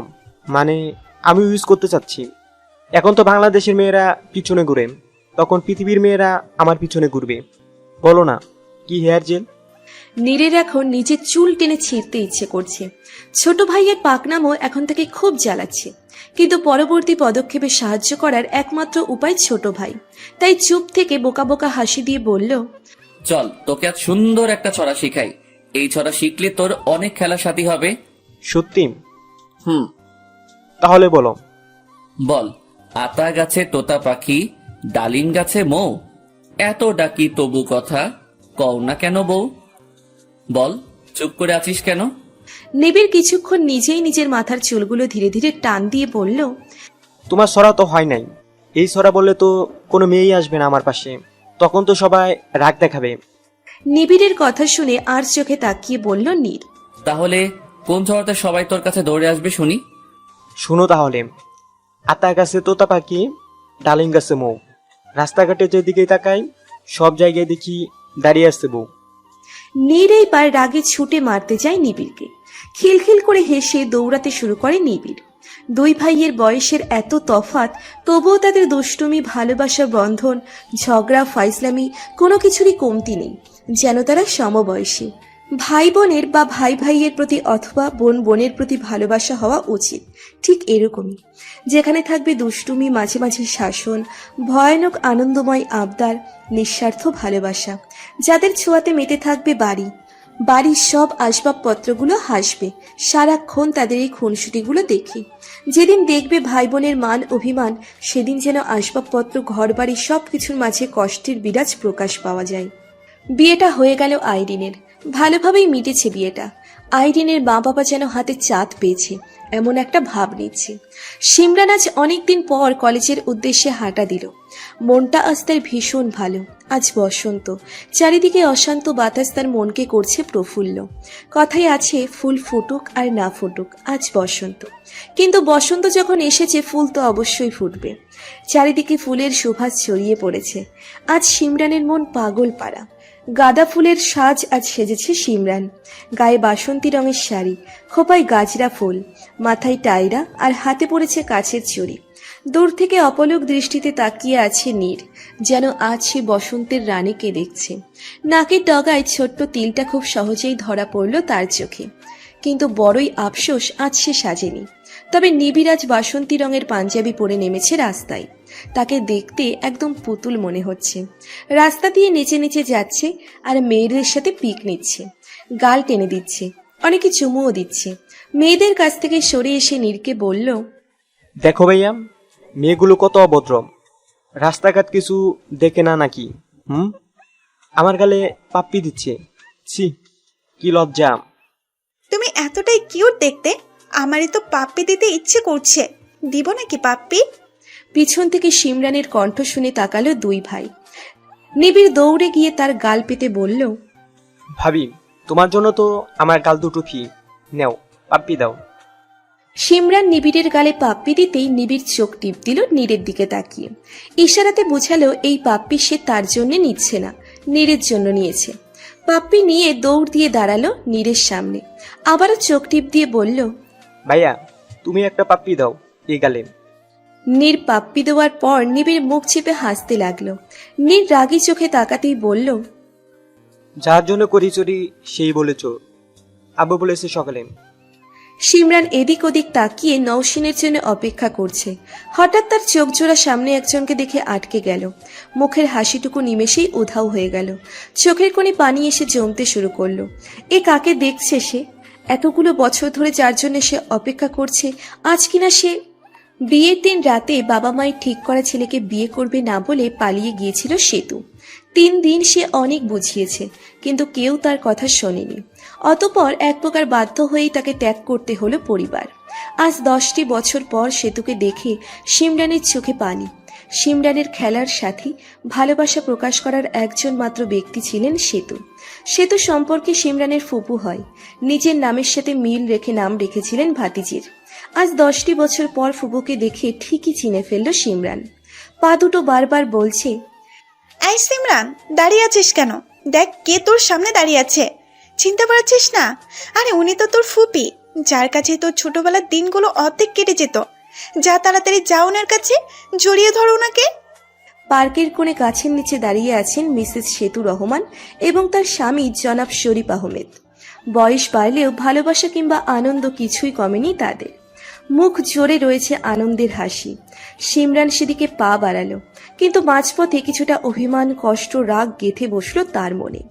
এক আকাশ অভিমান নিয়ে মনে মনে বলল, ভালোই তো আছো তুমি, তাহলে কেন যাব তোমার কাছে? তোমার কাছে তো এখন আমার কোনো মূল্য নেই। যদি থাকতো তাহলে কি এই ছোট্ট সিমরানকে রেখে চলে যেতে পারতে? যাবার আগে আমার কথা কি তোমার মনে আসেনি? আসবেই বা কেন? তুমি যাকে চেয়েছো তাকেই তো পেয়েছো, আমার কথা কেন ভাববে? যাবো না তোমার কাছে, সম্পর্ক নেই আমাদের। মনের ভিতরের অভিমান হলেও চোখ বেয়ে পানি গড়িয়ে পড়তে লাগলো। হঠাৎ নওশিনের কথা শুনে হুঁশ ফিরলে চোখ পরিষ্কার করে রাগী কণ্ঠে বলল, এতক্ষণ ধরে ওয়েট করছি, কিন্তু ম্যাডামের তো কোনো খবরই দেখছি না। বলি এত দেরি কিসের? শাস্তে দেরি হলো, কিন্তু তুই কান্না কেন করছিস? ওই সাদাত ফাদাতকে কি মনে পড়লো নাকি তোর? সাদাত আবার ফাদাত কেমনে হয়?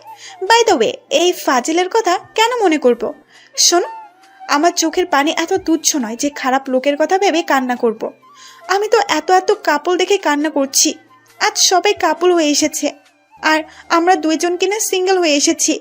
জানিস নওশিন, আমাদের কপালে প্রেম, ভালোবাসা এবং বিয়ে, তিনটার থেকে যে কোনো একটাও লেখা নাই। তাই তো 21 বছর ধরে নামের আগে সিঙ্গেল উপাধি নিয়ে ঘুরছি। হেসে দিল নওশিন। এই ফাঁকে সিমরান এড়িয়ে গেল তার কান্নার রহস্য। দুই বান্ধবী পা মিলিয়ে কলেজের ভিতর চলে গেল। অন্যদিকে নিবিড় আইসক্রিম খাবার বায়না করে টেনে হিচড়ে নীরকে নিয়ে চলে গেল। বেচারা নীরের আর প্রেম করা হলো না। মনে মনে নিবিড়ের গোষ্ঠী উদ্ধার করে পরে নিজেকেই বকতে লাগলো। ছোট ভাইকে বকতে গিয়ে নিজেকেও দিয়ে দিল অবশেষে। কলেজ মাঠের এক কোণায় বিভিন্ন ধরনের রং নিয়ে বসে আছে একদল তরুণ। সিমরান অবাক হয়ে নওশিনকে বলল, বসন্ত বরণে রং খেলা হয় নাকি? হ্যাঁ, এবার তো কলেজে বসন্ত উৎসবে রং খেলা হবে, কেন জানিস না তুই? মাথা এদিক ওদিক ঘুরিয়ে না অর্থ বোঝালো সিমরান। নওশিন তখন নিজের মাথায় নিজেই চাপড় মেরে বলল, মাইয়া, তুই কোনোদিন ঠিক হইবা না। কলেজের সবাই এই কথা জানে, আর তুই কিনা ঢং দেখানোর জন্য কলেজ ভর্তি হয়েছ মাইয়া। নওশিনের রাগ উঠলে সে তখন মাইয়া মাইয়া বলে সম্বোধন করে। ওর রাগ দেখে মনে হচ্ছে সিমরান ভুল কিছু করে ফেলেছে। রং খেলা বিষয়ক সে কিছু জানে না, তার মানে সে কঠিনতম অপরাধ করে ফেলেছে। এই অপরাধের জন্য তাকে অবশ্যই মৃত্যুদণ্ড দেওয়া উচিত। নাচ শুরু হয়ে গেল। ছেলে মেয়েদের নাচে মেতে উঠল পুরো কলেজ। কলেজেও মনে হচ্ছে নাচছে তরুণ তরুণীদের সাথে, কিন্তু নওশিন ও সিমরান ব্যস্ত রং খেলা নিয়ে। হঠাৎ কেউ একজন এক মুঠো রং সিমরানের গায়ে ছুঁয়ে দিয়ে উধাও হয়ে গেল। চোখের ভিতর রং যাওয়াতে ভালো করে দেখতে পেল না ছেলেটিকে, তবে ঝাপসা চোখে শার্টের কিছুটা অংশ দেখতে পেয়ে বুঝে গেল ছেলেটি কে। ছেলেটি হলো নীর। সিমরান হেসে আবারও নওশিনকে রং লাগাতে ব্যস্ত হয়ে পড়ল। এইবার চোখ জ্বলছে সিমরানের। নওশিনকে বলে ওয়াশরুমের দিকে হাঁটা দিল সে। চোখ মুখ পরিষ্কার করে ওয়াশরুম থেকে বের হতেই কেউ একজন হ্যাঁচকা টান দিয়ে ক্লাসরুমের ভিতরে নিয়ে গেল। সিমরান লোকটির বুকে মাথা রেখে দাঁড়িয়ে আছে। লোকটি তাকে আষ্টে পৃষ্ঠে জড়িয়ে রেখে আছে। চোখ মেলে সেই চেনা শার্টটি দেখে রেগে বলল, হঠাৎ কি হলো আপনার? আপনার ব্যবহার কিন্তু মোটেও ঠিক লাগছে না। হাসল নীর। সিমরানের নাকের ডকায় তিলটাই হাত বুলিয়ে বলল, আমাকে চিনতে পারছো না তুমি? কি এমন দেখলে যে অচেনা লাগছে? তাছাড়া আপনি করে কেন বলছো? তোমার কথাতেই তো এসেছি আমি। সিমরান ভ্যাবাচেকা খেয়ে গেল। নীর কি পাগল টাগল হয়ে গেল নাকি ভাবাচ্ছে তাকে। তবুও শক্ত হয়ে বলল, মজা কেন করছেন আজব? তোমার কণ্ঠ হঠাৎ চেঞ্জ কেন হলো? ঠান্ডা কিছু খেয়েছো তাই না সাজি? হোয়াট? কে সাজি? ভাই আমি সাজি বাজি না, আমি সিমরান। অবাক হওয়ার ভান ধরে ছেড়ে দিল সিমরানকে। অনেক বড় ভুল করেছে এমন একটা ভাব নিয়ে বলল, এই চিচি, আপনি এখানে কেন? এইখানে তো আমার গার্লফ্রেন্ড সাজিয়া থাকার কথা ছিল। Sorry miss. সিমরান কিছু না বলে চলে যায়। সিমরান যাবার পরেই হাসতে থাকে নীর। ইচ্ছে করেই সিমরানকে রাগিয়েছে সে। সিমরানকে রং লাগানোর পর এক চিলতে হাসি দেখেছিল দূর থেকে। হাসির কারণ সিমরান যে একটু একটু করে পছন্দ করতে শুরু করেছে। নীর সে তো একটু একটু পছন্দ চায় না, সে চাই অনেক অনেক ভালোবাসা। তাই তো রাগিয়ে দিয়ে মনের ভিতরের অনুভূতি প্রকাশ করার ইচ্ছে জাগালো। পরের দিন স্কুলে গালে হাত দিয়ে বসে আছে নিবিড়। মনটা আজ তার ভীষণ খারাপ, কেননা মিশু আজ স্কুলে আসেনি। চুপটি মেরে বসে বসে ক্লাস করছে সে। স্যার তখন তাকে প্রশ্ন করল, বলো তো নিবিড়, কোন প্রাণী দাঁড়িয়ে ঘুমায়? স্যার, আমি তো মাঝে মাঝে দাঁড়িয়ে ঘুমাই। তাহলে উত্তর হবে নিবিড়। স্যার বোকা বনে গেল। এই ছেলেটিকে তিনি আজও মানুষ করতে পারলেন না। ক্লাসে সব সময় অমনোযোগী থাকলেও পরীক্ষার রেজাল্ট যখন আসে তখন দেখা যায় ওই প্রথম স্থান অর্জন করেছে। তাই কোনো স্যার ম্যাম তাকে ক্লাস থেকে বের করে দেয় না। স্যার তখন আরেকটি প্রশ্ন করল, সত্যি তুমি আজব প্রাণী। তো এখন বলো তো, কোন প্রাণী মুখ দিয়ে মলত্যাগ করে? প্রশ্ন শুনে নিবিড় তার ছোট্ট মুখটাকে টেনে টেনে বলল, থু থু থু। কি বলছেন স্যার? সি, এরকম খচ্চর প্রাণী পৃথিবীতে আছে? ইস, কেন যে আমি আগে জানলাম না, তাহলে তো রুম থেকে বের হতাম না। নাক ধরে কথাগুলো বলতে লাগলো। স্যার আর কোনো প্রশ্ন না করে ওনার কাজ করতে ব্যস্ত হয়ে পড়ল। একাকী নীরবে অনেকক্ষণ ধরে দাঁড়িয়ে আছে নীর। এক নজর সিমরানকে দেখার তৃষ্ণা তৈরি হয়েছে তার মনে। হঠাৎ মন কেন এত উতলে উঠল বুঝতে পারছে না সে। না, কিছুতেই সে একা থাকতে পারবে না, তাই চট করে সিমরানের নাম্বারে ডায়াল করলো। 2 বার রিং পড়তে আবার কেটে দিল। ফোন রিসিভ করার পর কি বলবে সে? সিমরান তো ছেড়ে দেওয়ার পাত্রী নয়। না, তাহলে তো আজ তার ফোন দেওয়াই হবে না। উপরাল্লা মনে হচ্ছে এখন নীরের সাথে আছেন, কেননা হঠাৎ তার সামনে নিবিড় দাঁড়িয়ে আছে। ছোট্ট মুখে চিন্তার ভাঁজ, গালে হাত দিয়ে এক দৃষ্টিতে তাকিয়ে আছে নীরের মুখের দিকে। নীর তার ভ্রুজোড়া নাচিয়ে বলল, কোনো দরকার? বেচারা নিবিড় হঠাৎ করে কেঁদে উঠল। নীর হক চকিয়ে উঠল, ভয়ার্ত কণ্ঠে বলল, ভয় পেয়েছিস নাকি? আয় আমার কাছে আয়। নিবিড় তার হাফ প্যান্টের দিকে ইশারা করল। নীর নিবিড়ের ইশারা অনুযায়ী নিচে তাকাতেই নিজের মাথায় নিজেই চড় মেরে বলল, আবার হিসু করে দিয়েছিস? এত বড় ছেলে হয়ে রাতে বিছানায় হিসু করতে লজ্জা করে না? ফাজিল। আমি কি করে জানবো যে আমি হিসু করে দেব? তাহলে হিসু করার পর কিভাবে বুঝলি? ওইটা তো প্যান্ট আর বিছানা ভিজা দেখে বুঝতে পেরেছি। আমি তো স্বপ্নে দেখেছিলাম আমি একা একা বাথরুম যাচ্ছি। বাথরুমে দরজা খুলে ভিতরে চলে গিয়েছি। প্যান্টের চেন খুলে হিসু করার পর বুঝতে পারলাম আমি শুয়ে শুয়ে জমিদারের মতো বিছানায় হিসু করছি। কথাগুলো বলে আবারও কাঁদতে লাগলো নিবিড়। নীর কান্না থামানোর জন্য বলল, ওকে, সমস্যা নাই, তুই প্যান্ট চেঞ্জ করে আমার রুমে শুয়ে পড়। আম্মু তো সকালে ঘুম থেকে উঠে যদি দেখে বিছানা ভিজা, আমাকে তো একবার বল আর একবার ফুটবল, আবার দেখা যাবে জামা কাপড়ের মতো ধুলাই করছেন। তো এখন কি করতে হবে আমার? চোখগুলো বাঁকা করে বলল নীর। নিবিড় তখন হাসি মুখে বলল, তুমি আজ আমার রুমে শুয়ে পড়ো আর আমি তোমার রুমে। সকালে যখন সবাই দেখবে যে আমরা রুম অদল বদল করেছি আর আমার রুমের বিছানা ভিজা, তখন বুঝবে রাতে তুমি শিশু করে দিয়েছ। তুমি তো বাচ্চা ছেলে, কেউ কিছু বলবে না, আর তোমার সম্মানও নষ্ট হবে না। তাছাড়া তোমার তো আর সম্মান তন্মান নেজে যাবে। নীর বুঝতে পারছে না তার এখন কি করা উচিত। সে কি কান্না করবে নাকি হাসবে? নিবিড়ের কাণ্ডগুলো এমনিই যে না হেসে পারা যায় না, তবে এই নীরকে বাজ দেওয়ার জন্য ওর কাণ্ডগুলো একদম উত্তম। কোনো উপায় না পেয়ে নিবিড়ের প্যান্ট বদলিয়ে দুই ভাই বিছানায় গা এলিয়ে দিতে নীর বলল, জানিস ভাই, সিমরানের কথা খুব মনে পড়ছে, ওর সাথে কথা বলতে বড্ড ইচ্ছা করছে। তাহলে ফোন দিয়ে কথা বলো। আমি কি এখন মোবাইল হয়ে তোমাদের দুজনের মধ্যে ঘোরাঘুরি করব? কথা বলার জন্য তো কোনো বিশেষ কারণ দরকার, আমার কাছে তো কোনো কারণ নেই। নিবিড় বিছানা থেকে লাফিয়ে উঠল, কোমর ধরে নেচে নেচে বলল, তোমার সমস্যার সমাধান পেয়ে গেছি বউ। এক হাত কোমরে রেখে অন্য হাত মাথায় দিয়ে কোমর হেলিয়ে হেলিয়ে সে নাচতে লাগলো। নীর সন্দিহান নজরে বারবার নিবিড়কে দেখছে। এই ছেলে কি আদৌ বাচ্চা ছেলে নাকি 100 সন্তানের পিতা বুঝতে পারছে না নীর। ওর মতো বয়সে তো নীর বুদ্ধি কি তাই বুঝতো না, আর এই ছেলে কিনা অতি সহজে সমস্যার সমাধান করে ফেলে। স্ট্রেঞ্জ। বড় ফোন দাও ভাবির কাছে। ফোন দিয়ে কি বলবো? বলো নিবিড় নাকি আপনার ব্যাগে চকলেট রেখে এসেছে, সে এখন চকলেটের জন্য কান্না করছেন। নীর এইবার চোখ পাকিয়ে বলল, এইটা তোর বিশেষ কারণ? রাতে বিছানায় হিসো করার ফলে তোর মাথা খারাপ হয়ে গেল নাকি? ধুর সাই, কিছুই তো বুঝো না। বলবা আমি নিবিড়কে বুঝাচ্ছি, তাকে দোকান থেকে অনেক চকলেট কিনে দেব, কিন্তু ও মানছে না। ওর নাকি আপনার ব্যাগের চকলেট চাই চাই। তাই আর কি, আপনার সাথে দেখা করার জন্য আমরা দুই ভাই আসছি। ভাই, তোর পাদে তো একটু ধুলো নেই? নিবিড় তার পা দুটো এগিয়ে দিয়ে বলল, সরি বচ্চ, পায়ে কোনো ধুলো নেই। তুমি বরং সকালের জন্য অপেক্ষা করো, ধুলো তুমি পেয়ে যাবে। নীর জোরে জোরে হাসতে লাগলো। সিমরানের নাম্বারে 5 বার ফোন দেওয়ার পরেও রিসিভ হচ্ছে না।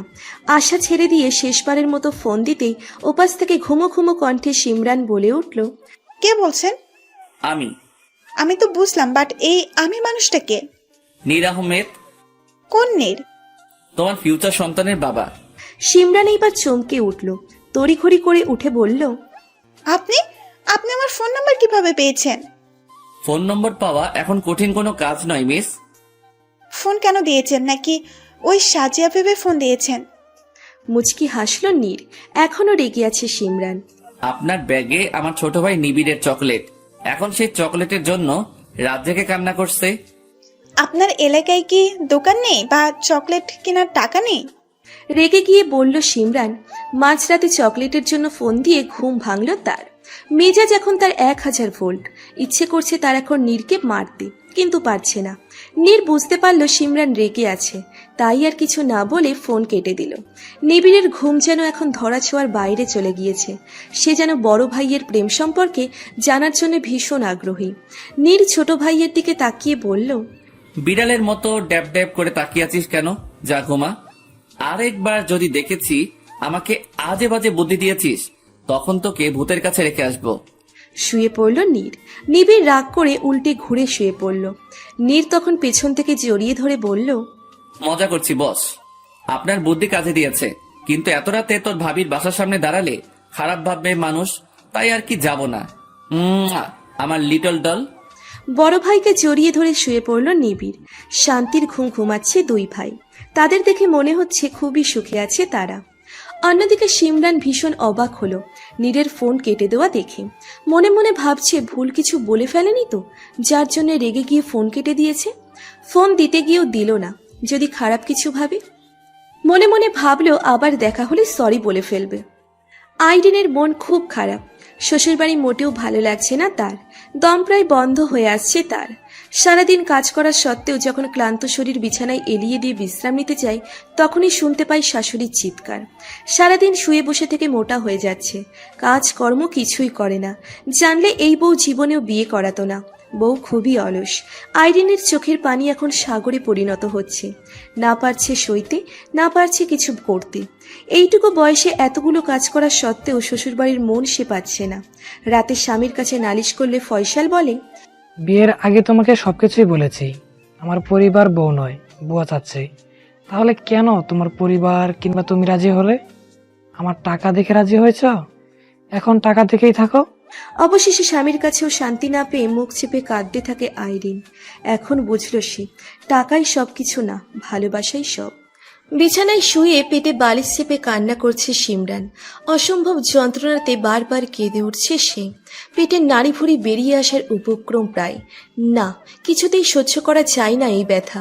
মৃত্যু যেন খুব কাছেই তার। সিমরানের মা গ্লাস ভর্তি গরম পানিতে আদার রস আর বোতলে করে গরম পানি নিয়ে আসলেন। মেয়ের মাথায় হাত বুলিয়ে বোতলটি এগিয়ে দিয়ে বললেন, একজন মা কতখানি কষ্ট করতে হয় দেখেছিস? প্রতি মাসে তীব্র যন্ত্রণা, প্রসব বেদনা সহ্য করার পরেই শুনতে পায় সন্তানের মুখে সে মিষ্টি ডাক। মা ডাকটি শুনতে হলে প্রচুর কষ্ট সহ্য করতে হয় রে মা। একজন মা বলতে পারবে সন্তান পৃথিবীতে আনার কষ্ট কেমন। গরম পানি এনেছি, দেখবি খুব তাড়াতাড়ি ব্যথা কমে যাবে। সিমরানকে উঠিয়ে জোর করে গরম আদার পানি খাইয়ে দিলেন। বেচারি কান্না করে চোখ লাল করে ফেলেছে। প্রতি মাসে 2টা দিন তাকে এই কষ্ট সহ্য করতে হয়। সিমরানকে বসিয়ে রেখে ওর মা আবারও রান্নাঘরের দিকে পা বাড়ালেন। ফোন আসলো সিমরানের। ইচ্ছে না থাকা সত্ত্বেও ফোন রিসিভ করে বলল, হ্যালো। সিমরানের কণ্ঠস্বর অস্বাভাবিক মনে হলো নীরের কাছে। গলায় কাটা আটকে যাবার মতো কণ্ঠ। কি হয়েছে তোমার? তেমন কিছু না। চকলেটের জন্য ফোন দিয়েছেন? হুম, ফোন দিয়েছিলাম তোমার সাথে কথা বলার জন্য, কিন্তু মনে হচ্ছে তুমি অসুস্থ। কি হয়েছে? অসুস্থ আমি, পরে কথা বলছি। ফোন কেটে দিল সিমরান। মা ও চাচির গলা শুনে তাকালো দরজার দিকে। মায়ের হাতে একটা ডিম মাছ ভাজি দেখে প্রশ্ন করছেন আইরিনের মা। ওনার মতে এই সময় নিরামিষ খেতে হবে। আমিষ জাতীয় খাবার শরীরের জন্য ঠিক না, পরে সমস্যা হতে পারে। মেয়েকে আদরে আদরে ব্রয়লার মুরগি বানিয়ে ফেলেছেন। একটু অসুখ হলেই বিছানা নিয়ে ফেলে। এই সমস্যা মনে হয় আর কারো হয় না। সিমরানের মা খাবারগুলো টেবিলের উপরে রাখলেন। আইরিনের মায়ের দিকে তাকিয়ে বললেন, মেনস্ট্রুয়াল চলাকালে মেয়েদের শারীরিক পুষ্টি চাহিদায় পরিবর্তন আসে। এর কারণ শুধুই হরমোন নয়, এই সময় মেয়েদের দেহে অনেক প্রয়োজনীয় ভিটামিন ও খনিজ হারায়। তাই দেহের পুষ্টি উপাদান ঠিক রাখতে এই সময় আমাদের অর্থাৎ মেয়েদের ডায়েট চার্ট মেনে চলা উচিত। তাহলে শরীরের যে ক্লান্তিকর সময় বা খাবারের প্রতি অনীহার দুর্বলতা ঠিক হয়ে যায়। কথাগুলো বলতে বলতে উনি সিমরানকে খাবার খাইয়ে দিলেন। আইরিনের মা চুপচাপ কথাগুলো শুনে উঠে পড়লেন। এতদিন কত ভুল কাজেই না করেছেন মেয়ের প্রতি, তা ভাবতেই তার চোখগুলো ভিজে উঠল। এখন ভীষণ অনুতাপ করছেন মনে মনে। সোনালি বিকালের মিষ্টি বাতাস বইতে শুরু করেছে সিমরানের বাসার ছাদে। গায়ে হলুদ জামা, বড় বড় চুলগুলো ছেড়ে দাঁড়িয়ে আছে ছাদের মাঝ বরাবর। বাতাস মনে হয় মনে মনে ঠিক করেছে আজ বিরক্ত করবে সিমরানকে। শুধু কি বিরক্ত? ভীষণ বিরক্ত। এই জন্যই তো খোলা চুলগুলো বারবার এদিক ওদিক উড়িয়ে দিতে লাগলো। হাতে এক মগ গ্রিন টি নিয়ে এসে দাঁড়িয়েছে কিছুটা সোনালি রোদের ছায়া পাওয়ার আশায়। সোনালি আলো তার মুখটাকে আরো সোনালি করে তুলেছে। রাস্তায় দাঁড়িয়ে এই অগোছালো খোলা চুলের হলুদিয়া পাখিকে দেখতে ব্যস্ত নীর। মনের ভিতর আজ তার দমদম ঢোল পিটানোর শব্দ শুনতে পাচ্ছে। ছাদে দাঁড়িয়ে থাকা মেয়েটি আদেও কি কোনো মেয়ে, নাকি জান্নাতি হুর, যার দিকে তাকিয়ে চোখ এড়ানো দেয়? নীরের বড্ড ইচ্ছে করছে নিজের হাতে সিমরানের এলো চুলগুলো সরিয়ে দেওয়ার জন্য। বারবার বলছে, ইস, সময়টা যদি এইখানেই থেমে থাকতো তাহলে আরো অনেক সময় ধরে সেই অপরূপা সুন্দরী তরুণীকে দেখতে পারত। নিবিড়ের বিয়ে করা রোগটা এইবার নীরের মনে গেঁথে বসল। ভালোবাসা হলো সাদা নরম তোলার মতো আবেগ অনুভূতি দিয়ে মোড়ানো, ভাষায় প্রকাশ করতে না পারা স্পর্শকাতর এক তীব্র ও কঠিনতম অনুভূতির জন্ম। ভালোবাসার রঙে রাঙা হোক পৃথিবী। নীর সিমরানের উদ্দেশ্য করে বিড়বিড় করে বলল, আমার ভালোবাসা দিয়ে তোমাকে করিব পূর্ণ, আমার ভালোবাসা দিয়ে তোমার সৌন্দর্যকে রাঙিয়ে তুলব। তোমাকে ভালোবেসে করিনি তো ভুল, তাই তো সারা জীবন বেঁচে যাব ভালো। যতদিন থাকবে আমার নিঃশ্বাস ততদিন তোমাকে মন থেকে অনেক অনেক ভালোবেসে যাব। সমু। সিমরান অনেকক্ষণ ধরে খেয়াল করছে কেউ একজন রাস্তায় দাঁড়িয়ে তাকে দেখছে। গাছের আড়ালে লুকিয়ে থাকায় লোকটির মুখ সে দেখতে পাচ্ছে না। হঠাৎ করে সিমরানের আম্মু ভয়ার্ত কণ্ঠে এসে বললেন, শিমু 8-9 বছরের একটি বাচ্চা এসে জিজ্ঞেস করছে এই বাড়িতে নাকি ওর ভাবি থাকে। আমি অনেক বার বলেছি এই বাড়িতে কোনো ভাবি নেই, তবুও বাচ্চাটি শুনছে না। আমাকে ব্ল্যাকমেল করে বলছে যদি ওর ভাবিকে না ডাকি তাহলে নাকি এলাকা থেকে গুন্ডা ভাড়া করে আনবে। দেখ মা, এইটুকু বয়সে কী সব বলছে। এখন এই ছেলেটিকে আমার ভীষণ ভয় করছে। প্লিজ নিচে আয়। মায়ের বিবরণ শুনে সিমরান বুঝলো এই বাচ্চা যে নিবিড়, তাই দু চোখ দুটি বড় বড় করে বলল, ছি আম্মু ছি, শেষমেশ 8 বছরের একটা ছেলেকে তুমি ভয় পাচ্ছ। এখন যদি বাচ্চা ছেলেটির বড় ভাই এসে বলে ওনার বউ এই বাড়িতে, তখন তো তুমি হার্ট অ্যাটাক করে ফেলবে। বাজে না বুকে, তাড়াতাড়ি আয়। আমি একবারই নুডলস দিয়ে এসেছি, গপাগপ খেয়ে যাচ্ছে, মনে হচ্ছে নিজের শ্বশুরবাড়িতে এসে খাচ্ছে। হাসলো সিমরান। তার এখন ভীষণ জোরে হাসি পাচ্ছে, কিন্তু মায়ের সামনে হাসলে সন্দেহ করবে, সেই জন্য মুচকি হেসে গাছের আড়ালে একবার তাকিয়ে ঠোঁট বাঁকা করে কামড় দিয়ে বলল, চলো তাড়াতাড়ি গিয়ে দেখবো এই ছেলে সব কেস সাবার করে ফেলেছে। সিমরান চলে যেতেই নীরের হুঁশ ফিরে আসলো। মন খারাপ নিয়ে নিবিড়কে উদ্দেশ্য করে বলল, দেখেছিস কি বজ্জাত মেয়ে, আমাকে একা রেখে চলে গিয়েছে। পিছনে ফিরতেই দেখলো নিবিড় উধাও। আশপাশটা ভালো করে লক্ষ্য করলো, না, নিবিড় কোথাও নেই। মনে মনে ভাবছে কেউ কিডন্যাপ করে ফেললো নাকি। এই ছেলে যে জাতের বিচ্ছু, ওকে কেউ কিডন্যাপ করতে পারবে না। মনে হচ্ছে নিজেই একা একা কিডন্যাপ হতে চলে গিয়েছে। ভাইরে ভাই, একা একা কিডন্যাপ হবি ভালো কথা, যাবার আগে তো আমাকে বলতে পারতি, তাহলে কিডন্যাপারকে তোর ব্যাপারে সচেতন করতে পারতাম। আল্লাহ জানে বেচারা কিংবা বেচারি কিডন্যাপের কি অবস্থা। সিমরান ও তার মা ড্রয়িং রুমের কাছে আসতেই তাদের চোখ ছানা বড়া হয়ে গেল, কেননা নিবিড় ডান পায়ের উপর বাম পা তুলে টিভির রিমোট ডান হাতে রেখে পা নাচিয়ে ওগোজামা কার্টুন দেখছে নিবিড়। একবারে নুডলস সবটুকু শেষ করে নতুন জামাইয়ের মতো আচরণ করছে সে। বাম হাত পেটের কাছে রেখে টিভির দিকে তাকিয়ে বলল, নেই নেই, কোনো সম্মান নেই। 10টা না 5টা না, একটা মাত্র মেয়ের, একটা মাত্র দেবর আমি। কই একটু যত্ন করবে, আদর আপ্যায়ন করবে না। উনি তা না করে মাত্র এক বাটি নুডলস দিয়ে চলে গিয়েছেন। যাবার আগে এইটুকু বললেন না, বাবা আরো কিছু লাগলে ফ্রিজ বা রান্নাঘর থেকে খেয়ে নিও।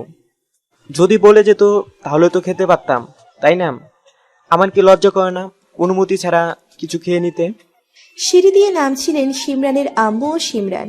নিবিড়ের কথা শুনে চোখগুলো বড় বড় করে বললেন, মা তুই যা, আমি রুমে যাচ্ছি। কি পাকা ছেলেরে বাবা। সিমরানের মা দৌড়ে পালালেন। সিমরান কিছুক্ষণ একা একা হেসে নিবিড়ের সামনে গিয়ে দাঁড়ালো।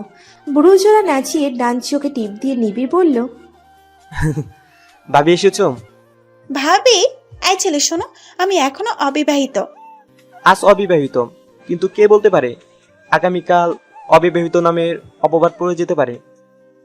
বাহ, খুব শানামি দেখছি। কে শেখায় এসব? আমার ভাইয়া। সিমরান ও নিবিড় আড্ডায় মেতে উঠল। ছোট্ট ছেলেটি সহজেই সবাইকে আপন করতে পারে। দুষ্টু মিষ্টি কথার জালেই সবাইকে আটকিয়ে রাখার অসীম ক্ষমতা নিয়ে জন্মেছে বলে সিমরানের ধারণা। কলিং বেলের শব্দ পেয়ে সিমরান দরজা খুলে নওশিনকে দেখতে পেয়ে জড়িয়ে ধরে বলল, তোকে মিস করছিলাম, আমি জানতাম তুই আসবি। তোর অসুস্থতার কথা শুনে আমি আসবো না, তা কি করে হয়? তুই আমার 10টা না 5টা না, একটা মাত্র কলিজা। তোর কিছু হলে তো আমার প্রাণ চাই যে অবস্থা। বন্ধুহীন জীবন হলো লবণ ছাড়া তরকারির মতো। বন্ধুত্ব নিয়ে মানুষকে অনেক ধারণা বিশ্বাস রয়েছে, সবচেয়ে বেশি রয়েছে আবেগ। সহজ কথায় সহজ ভাষায় এর সংজ্ঞা দেওয়া সম্ভব নয়, কেননা বন্ধু হলো মানুষের এক হৃদয়ের অনুভূতিমূলক সম্পর্ক। বিভিন্ন মনীষী বন্ধুত্ব বিষয়ে সুন্দর সুন্দর কথা বলে গেছেন, সেগুলি তাদের নিজস্ব অনুভূতির কথা। রক্ত দূরে চলে গেলেও খাঁটি বন্ধু কোনোদিন সরে যায় না, ছায়ার মতো আশেপাশে থাকে। নওশিন সিমরানের পিছনে নিবিড়কে দেখে মুখে কিউট মার্কা হাসি দিয়ে বলল, ওয়াও, কি সুইট পুতুল একটা। ইস, গাল দুটো একদম রসগোল্লা, ইচ্ছে করছে খেয়ে ফেলি। কে রে রসগোল্লা? নিবিড়ের গাল দুটো টেনে কিস দিয়ে সিমরানকে উদ্দেশ্য করে বলল নওশিন। সিমরান নিবিড়ের দিকে তাকিয়ে দেখল নিবিড় রেগে আগুন হয়ে আছে। এক্ষুনি মনে হয় নওশিনের হাতে কামড় দিয়ে ফেলবে। নিবিড়কে শান্ত রাখার জন্য দাঁত বের করে হাসতে লাগলো সিমরান। নওশিন ও নিবিড় সিমরানের হাসির অর্থ না বুঝে তাকিয়ে রইল। সিমরান হাসতে হাসতে বলল, ও আমার দুঃসম্পর্কের এক আত্মীয়। আয় পরিচয় করিয়ে দেই। সিমরান পরিচয় করানোর পর রাগী কণ্ঠে কথা বলল নিবিড়। হঠাৎ করে নওশিনের ডান হাত কামড় দিয়ে বলল, আমার গাল দুটো রসগোল্লা, তাই না? এখনো এই রসগোল্লার একটু কামড় তো খেতেই পারো মিস দুষ্টু আপু। আমার গাল দুটো শুধু আমার ভাবি আর বউয়ের জন্য বানানো, তোমার জন্য না, ওকে? নওশিন অবাক হওয়ার চরম পর্যায়ে চলে গেল। সিমরান বেয়াক্কেল মার্কা হাসি দিয়ে বলল, তোকে সব পরে বলছি, এখন কিছু বলিস না। নওশিন আর কথা বাড়ালো না। বেশ কিছুক্ষণ গল্প করে সে চলে গেল। সিমরানের মার সাথেও নিবিড়ের সম্পর্ক বেশ জমে গিয়েছে। দেখে মনে হচ্ছে তারা কত বছর ধরে একে অন্যকে চেনে জানে। নীর এইদিকে এলাকার সব জায়গায় নিবিড়কে খুঁজতে ব্যস্ত। না, কোথাও সে নিবিড়কে খুঁজে পাচ্ছে না। চিন্তায় তার পুরো মাথা হ্যাং হয়ে গেছে। বাসায় এই কথা বললে সবাই চিন্তা করবে, সেজন্য বাড়ি না জানিয়ে পুলিশকে ইনফর্ম করলো। তার চোখ দুটো রক্ত লাল হয়ে আছে। দেখে মনে হচ্ছে এক্ষুনি তার চোখ বেয়ে লাল পানি বের হবে। বারবার ঘড়ির দিকে তাকাতে লাগলো। পুরো শরীর কাঁপছে তার, ভয়ে শিউরে উঠছে গায়ের লোমগুলো। আজকের সন্ধ্যাটা নীরের জীবনে অশুভ সন্ধ্যা নামে পরিচিত হলো। আজকের দিনটা তার জীবনে খারাপ একটা দিন। হঠাৎ করেই তার মাথায় সিমরানের নামটি মনে হলো। নিবিড়ের চিন্তায় সে সিমরানের কথা প্রায় ভুলেই গেছিল। তার মন একটা কথা বারবার বলছে, জীবনের সব সন্ধ্যায় অন্ধকারাচ্ছন্ন নয়, তার মধ্যে শুভ সন্ধ্যারও পদার্পণ ঘটে। সিমরানের ফোনে কল দিল, কিন্তু দুর্ভাগ্যবশত ফোন বন্ধ। মনে মনে বকতে লাগলো সিমরানকে, হয়তো এখন কাছে পেলে মেরেও ফেলতো। রাগটা কন্ট্রোল করে আবারও ফোন দিল, কিন্তু আগের মতোই ফোন অফ। সিমরানের বাসায় যেতে সময় লাগবে 2 থেকে 2.5 ঘন্টা। খুব জোরে নিঃশ্বাস ছেড়ে বাইক নিয়ে রওনা হলো সিমরানের বাসার উদ্দেশ্যে। এইদিকে সিমরানের ফোনে চার্জ নেই। নিবিড় গেমস খেলে সব চার্জ শেষ করে ফেলেছে। সিমরানের মনে নেই সে যে নিবিড়ের ব্যাপারে নীরকে কিছু বলেনি। আরামসে সে নিবিড়ের সাথে খেলতে ব্যস্ত। আজ যেন সিমরান আকাশের চাঁদ হাতে পেয়েছে। ছোট্ট নিবিড়ের সাথে সেও ছোট বাচ্চা হয়ে গিয়েছে। মনের ভিতর জেগে উঠেছে রংধনু। রংধনু যেমন 7 রঙা, তেমনি সিমরানের মনে আজ রঙের খেলা ধারণ করেছে। নিবিড় সিমরানের কোলে মাথা রেখে শান্ত বাচ্চাদের মতো ফ্যালফ্যাল করে তাকিয়ে আছে। তার দু চোখে যেন অদ্ভুত এক মায়া। সেই মায়ায় বারবার জড়িয়ে যাচ্ছে সিমরান। কি আছে এই ছেলেটির মধ্যে যা তাকে বারবার টানে, খুব আপন মনে হয় তার কাছে। রাত 10টা, নিবিড় ঘুমে আচ্ছন্ন। সিমরানকে জড়িয়ে ধরে সে ঘুমোচ্ছে। তারও বেশ ঘুম পাচ্ছে। সেও ঘুমিয়ে পড়েছে ছোট্ট নিবিড়কে জড়িয়ে ধরে। কলিং বেলের শব্দ শুনে সিমরানের মা দরজা খুলে দেখল তারই সামনে দাঁড়িয়ে আছে একজন সুদর্শন যুবক। যুবকটির মুখে চিন্তার ভাঁজ, চুলগুলো এলোমেলো হয়ে আছে, চোখ দুটি লাল বর্ণ ধারণ করেছে। কাকে চাই? সরি আন্টি, রাত করে বিরক্ত করার জন্য। আমার ছোট ভাই নিবিড় কি এখানে আছে? নিবিড়ের নাম শুনে বাসার ভিতরে প্রবেশ করতে বলল নীরকে। সোফায় বসতে বলে 1 গ্লাস ঠান্ডা পানি আনতে গেলেন উনি। চিন্তা করো না, তোমার ভাই আমাদের বাসায় আছে। তোমাকে আমি ঠান্ডা পানি দিচ্ছি, খেয়ে পরে ভাইয়ের কাছে যাবে। মায়েদের কথায় যেন মধু মিশিয়ে থাকে। নীর কিছু না বলে সেই মিষ্টি কণ্ঠের কথা মনোযোগ সহকারে শুনল। মাথা এদিক ওদিক হেলিয়ে হ্যাঁ বোধক অর্থ বোঝালো। 2 ঘন্টার রাস্তায় 4 ঘন্টা লেগেছে নীরের। 2 বার বাইক নষ্ট হয়ে যাওয়া, রাস্তায় প্রচুর জ্যাম, সব মিলিয়ে সে আজ ভীষণ বিরক্ত। সিমরানের মায়ের দেওয়া ঠান্ডা পানিটুকু এক নিমেষে শেষ করে বলল, আন্টি নিবিড় 2 তলার বাঁ দিকের 2য় রুমে আছে, তুমি যাও, আমি আসছি। নীর আর দাঁড়ালো না, দ্রুত পা চালিয়ে সে নিবিড়ের উদ্দেশ্যে হাঁটা দিল। রুমের দরজা খোলা থাকায় ভিতরে প্রবেশ করে দেখল সিমরান ও নিবিড় একে অন্যকে জড়িয়ে ধরে ঘুমিয়ে আছে। এই দৃশ্যটা সে ফোনে বন্দি করতে চায়। দ্রুত গতিতে ফোন বের করে ছবি তুলে আবারও ফোন পকেটে রেখে দিল। এরই মাঝে আগমন ঘটে সিমরানের মায়ের। দেখো কেমন বাচ্চাদের মতো ঘুমাচ্ছেন 2 জন বাচ্চা। আমি তো নিবিড়কে ভেবেছিলাম রেখেই দিব। কি মিষ্টি ছেলে, যেমন তার কথা তেমন তার বুদ্ধি। হাসলো নীর। 10 মিনিট ধরে কথা বলছে নীর ও সিমরানের মা। কথার শব্দে ঘুম ভেঙে যায় সিমরানের। সামনে নীরকে দেখে একবার নিজের দিকে তাকিয়ে কাচুমাচু হয়ে বসে পড়ে, কেননা তার গায়ের ওড়নাটা নিবিড়ের হাত ও পেটে পেঁচানো রয়েছে। সিমরানের মা আবারও কলিং বেলের শব্দ শুনে দৌড়ে যেতে লাগলেন। নীরকে উদ্দেশ্য করে বললেন, শিমুর আব্বু এসেছে, দাঁড়াও ওর সাথে পরিচয় করিয়ে দিব তোমার। চলে গেলেন উনি। নীর এইবার সিমরানের দিকে তাকালো। তার চোখ দুটো এখনো রাগে আগুন হয়ে আছে। হঠাৎ তার খেয়াল হলো সিমরান খুবই অস্বস্তিতে আছে। কারণটা বুঝতে পেরে নিবিড়কে কোলে নিয়ে নিল। অন্যদিকে তাকিয়ে বলল, সমস্যা নেই, আমি এতটাও বাজে ছেলে নই, ওকে? সিমরান ওড়না নিয়ে কাঁপা কাঁপা গলায় বলল, আপনি এত রাতে এইখানে? নাটক দেখানোর জন্য আসিনি। ফোন রিসিভ করেছো তুমি? রাগী ও ধমকের সুরে বলল কথাটা। সিমরান ভয় চুপসে গেল। নীর রাগ দেখিয়ে আবার বলল, আমি তো তোমার বিরক্তির কারণ, তাই তো? আজ থেকে আমি বা আমার ভাই তোমার আশেপাশে আর কোনোদিন আসবো না। আমাকে কষ্ট দেওয়ার জন্যই কি আমাকে জানাওনি যে আমার ভাই এইখানে? আসলে আমার মনে ছিল না। বাহ, অজুহাত ভালো ছিল, কিন্তু ভীষণ পুরানো। নতুন কিছু আবিষ্কার করতে পারলে না? সত্যি বলছি। আমি নিবিড়কে নিয়ে যাচ্ছি। যাবার পথে আন্টি আঙ্কেলের সাথে দেখা করে যাব, কিন্তু তোমার সাথে আমাদের আর ইচ্ছাকৃতভাবে কোনোদিন দেখা হবে না। ভালো থেকো, গুড বাই। নীর বাসায় সে টাওয়েল নিয়ে উড়াধুরা নাচতে লাগলো। বেবি কাম কাম গানের মিউজিকে নাচছে সে।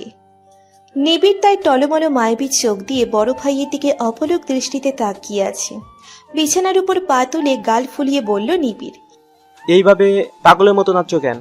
আজ তোর ভাবিকে এমন ভাবে বলে আসছি, যার ফলে এখন তোর ভাবি আমার পিছনে ঘুরবে। এ বিয়ে মানি না আমি। নিবিড়ের কথা শুনে নীরের মিউজিক অফ হয়ে গেল। শুরু হলো বিরহের গান। হঠাৎ কি হলো তোর? ভাবির কোনো ছোট বোন নাই, সেজন্য মানি না এই বিয়ে। নীর এসে নিবিড়ের কাছে বসলো। গালে হাত দিয়ে আদুরি কণ্ঠে বলল, চিন্তা করিস না, বিয়ের পর বউয়ের একটা উকিল মা বাবা হয়। ভাবতেছি উকিল বাবা মা এমন একজনকে বানাবো যার 5টা সুন্দরী মেয়ে থাকবে। এখন বল, রাজি তুই? নিবিড় ভাবল কিছুক্ষণ। ভেবে চিন্তে মিউজিক বাজিয়ে চেঁচিয়ে উঠে বলল, ও ফাইভ বেবি কাম কাম, ও বাবি কাম কাম। শার্ট খুলে কোমরে বেঁধে নাচছে নিবিড়। নীর চোখ কপালে তুলে বলল, জীবনেও ভালো হবি না তুই। নীল আকাশের সাদা সাদা মেঘের ভেলা উড়ে বেড়াচ্ছে। সেই আকাশের দিকে মুখ তুলে তাকিয়ে আছে সিমরান। আজ 3টে দিন ধরে সে নীর ও নিবিড়কে বড্ড মিস করছে। সিমরানের কালো মুখ দেখে নওশীন সন্দিহান নজরে বারবার দেখছে। প্রিয় বান্ধবীর হঠাৎ কি হলো কিছুই বুঝতে পারছে না সে। সিমরানের চোখ অনুযায়ী সেও তাকালো আকাশের দিকে। না, কোনো কিছুই দেখতে পাচ্ছে না সে। তাহলে সিমরান কি দেখছে? জিন নয় তো? মনে মনে বুকে ফু দিয়ে আয়তুল কুরসি পড়ে নিল। সাহস করে সিমরানকে ধাক্কা দিয়ে বলল, কোন জগতে চলে গিয়েছিলি তুই? ভূতের জগতে যাবি নাকি? জিন হলে যেতাম, ভূত বলে যাব না। নওশীনের কথা শুনে হেসে দিল সিমরান। নওশীন যেন এতক্ষণ ধরে এই হাসিটাই মিস করছিল। ফুচকা মামা 2 প্লেট ফুচকা টেবিলের উপরে রাখলো। ফুচকা দেখে নওশীন তাড়াতাড়ি টক মিশিয়ে খেতে লাগলো। সিমরান চুপচাপ খাচ্ছে। তখনই একজন ছেলে এসে বসলো তাদের পাশে। সিমরানের কাছে বেশ চেনা চেনা লাগছে ছেলেটিকে। অনেক তাকিয়ে থেকে যখন চিনতে পারলো, তখন ছেলেটির পিঠ আর সিমরানের হাত। মার খেয়ে হাসতে লাগলো ছেলেটি। সিমরান কাঁদতে লাগলো আর অভিমানী সুরে বলল, এই তোর আসার সময় হলো? কি বলেছিলি যাবার আগে? সরি, খুবই চাপে ছিলাম, সেজন্যই তো 5টি বছর আসার কোনো সুযোগ পাইনি। এখন কে আসতে বলেছে? তুই বলেছিস, প্রতিদিনই তো ঘুমের মাঝে এসে বলিস, মিনময় তাড়াতাড়ি চলে আয়, তোর কথা আমার ভীষণ মনে পড়েছে। যদি না আসিস তাহলে তোর সাথে কোনো কথাই নেই আমার, তাই তো চলে আসছে বাকি। ভাগ এখান থেকে শালা। 5 বছরে তো 10 দিন কথা বলিস, তাও আবার 2 মিনিট 20 সেকেন্ড করে। বাহ, হিসাব করে ডেকেছিস দেখছি। বাই দ্য ওয়ে, এই রাক্ষসী কে রে? কখন থেকে দেখছি খেয়ে যাচ্ছে। নওশীন এতক্ষণ ধরে সিমরান ও মৃন্ময়ের কথায় কান দেয়নি, কিন্তু যখনই তাকে রাক্ষসী বলা হয়েছে সে ফুচকার প্লেট রেখে রেগে আগুন হয়ে তাকিয়ে বলল, এই লোকটা কেন আবার এসেছে? 5 বছর ধরে তো শান্তিতে ছিলাম, তাহলে কেন আবার অশান্তিতে রাখার জন্য এসেছে? ইচ্ছে করছে চাইনিজ কুড়াল দিয়ে কেটে লবণ ছাড়া রোদে শুকিয়ে চায়নাতে গিয়ে বিক্রি করি। চায়নার মানুষরা এই অখাদ্যকে ঠিক খাদ্য বলে পেটে হজম করে ফেলতে পারবে। উগান্ডা দেশের নির্লজ্জ প্রাণী একটা। দেখেছি তাকে আমি ইগনোর করছি, কিন্তু সে তো নির্লজ্জ। এইটা তো তাকে প্রমাণ করতে হবে, তাই না? আমি মাত্র কয়েকটি বাক্য বলেছিলাম, কিন্তু এই মেয়ে রচনা বলতে শুরু করে দিয়েছে। সমু, তুই কি ভেবে এই মেয়ের সাথে থাকিস? হাউ? শুরু হয়ে গেল বাংলাদেশ পাকিস্তানের সেই যুদ্ধ। বহু কষ্টে তাদের ঝগড়া থামিয়ে দুজনকে নিয়ে হাঁটা দিল সিমরান। মৃন্ময় হলো সিমরানের বড় চাচার একমাত্র ছেলে। মৃন্ময়রা সবাই 5 বছর আগে আমেরিকায় চলে গিয়েছিল। আপাতত সেখানেই তারা থাকে। সিমরানের বাবারা 3 ভাই 1 বোন। বড় চাচার ছেলে মৃন্ময়, পরে সিমরানের বাবা আর ছোট হলেন আইরিনের বাবা। ফুপু ছিলেন সবার ছোট ও আদরের বোন, কিন্তু সেই সম্পর্ক আজ ভাইদের কাছে মৃত। সিমরানের মাধ্যমেই নওশীন ও মৃন্ময় একে অন্যকে চেনে জানে। তাদের সম্পর্ক হলো সাপ বেজি টাইপের, কেউ কারো ছায়া পর্যন্ত দেখতে পারে না। মৃন্ময় সিমরানের হাত ধরে হাঁটছে, দুইজন হাসছে, কথা বলছে, দেখে মনে হচ্ছে আজ তারা ভীষণ খুশি। মুক্ত ঝরছে সিমরানের মুখ থেকে। মৃন্ময়কে পেয়ে এসে নীরের কথা প্রায় ভুলেই গিয়েছে, কিন্তু আড়ালে দাঁড়িয়ে সবকিছুই দেখছিল নীর। সিমরানের হাত সে ছাড়া অন্য কোনো ছেলে ধরবে সে মেনে নিতে পারছে না। নিজের হাত মুষ্টিবদ্ধ করে দাঁতে দাঁত চেপে ধরে রাগী গলায় বলল, ব্রেকআপ হতে না হতেই নিউ বয়ফ্রেন্ডকে নিয়ে ঘুরতে শুরু করেছো। তোমাকে তো আমি একজন ভালো মেয়ে হিসেবে জানতাম, কিন্তু তুমি তো দেখছি, ছি, ভাবতেও লজ্জা করছে। তোমার জন্য কিনা আমি আর আমার ছোট্ট ভাইটা পাগল। তোমার ভালোবাসা পাওয়ার জন্য কতই না নাটক করলাম। সাদাত ঠিকই বলেছিল। কথাটা বলে থেমে গেল নীর। সাদাত যে তার পূর্ব পরিচিত সে কথাটি গোপন রাখতে চায়। 3টি বছর ধরে সে অনেক প্ল্যান করেছে। সামনে থেকে তাকে যতটা ভদ্র শান্ত বোঝা যায়, সে কিন্তু আসলে তা নয়। ভদ্র শান্ত থাকাটা নাটক মাত্র। তাকে যখন দেখা যায় সে তেমন নয়। তার পিছনে রয়েছে অনেক কাহিনী। চোখ দুটো লাল বর্ণ ধারণ করলো হঠাৎ করেই তার খুনের নেশার প্রভাবটা বেড়ে গেল। তাড়াতাড়ি করে ড্রাইভারকে ফোন দিয়ে আসতে বলল, কেননা সে এখন অনেক কিছুই করে ফেলতে পারে। সে চায় না কেউ এখন তার আসল পরিচয় জেনে যাক, বিশেষ করে সিমরানকে তো সে পেয়েই ছাড়বে, যার ফলে যদি কাউকে মারতে হয় সে মারবে। যেমন করে সাদাত আর অমিলে। মৃন্ময়ের কথা শুনে আইরিন ও তার স্বামী ফয়সাল এসেছে। আইরিনের মুখ আগের থেকে অনেকটা শুকিয়ে গিয়েছে। আগের সেই চঞ্চল আইরিন আর চঞ্চল নেই, কথাবার্তা তার বড় মানুষের মতো। মৃন্ময় অবাক চোখে সেই পিচ্চি বোনটাকে দেখছে। মৃন্ময়কে হেসে দূর থেকেই কথা বলল আইরিন, যা ভীষণ অবাক করিয়েছে সবাইকে। এ তো সেই আইরিন নয় যে কিনা মৃন্ময়কে দেখে এসে জড়িয়ে ধরে বলতো, ভাইয়া আমার চকলেট দে, আজ এইটা কিনে দিবি, আমার এই ড্রেস লাগবে। ফয়সাল তাকিয়ে আছে সিমরানের দিকে। সিমরান আজ আকাশি রঙের জামা পরেছে, মাথায় সাদা ওড়না। অপলক দৃষ্টিতে তাকিয়ে আছে ফয়সাল। চোখ যেন বলছে, তাকিয়ে থাক ফয়সাল, তোর সামনে একজন পরী দাঁড়িয়ে আছে, যতক্ষণ ইচ্ছে তাকিয়ে থাক। সিমরান বেশ কিছুক্ষণ ফয়সালের দিকে নজর রাখলো। ছোট বোনের হাজবেন্ডের তাকানো তার কাছে মোটেও ভালো লাগলো না। অস্বস্তি বোধটাকে চারিদিকে ঘিরে ধরলো। তাড়াতাড়ি করে সেখান থেকে চলে গেল সে। বেশ কিছুক্ষণ পর আইরিনের কান্নার শব্দ শুনে সবাই তার কাছে গিয়ে দাঁড়ালো। আইরিন তার দৃষ্টি সিমরানের দিকে তাকিয়ে এমন একটি কথা বলল, যা শুনে বাড়ির সবাই চমকে গেল।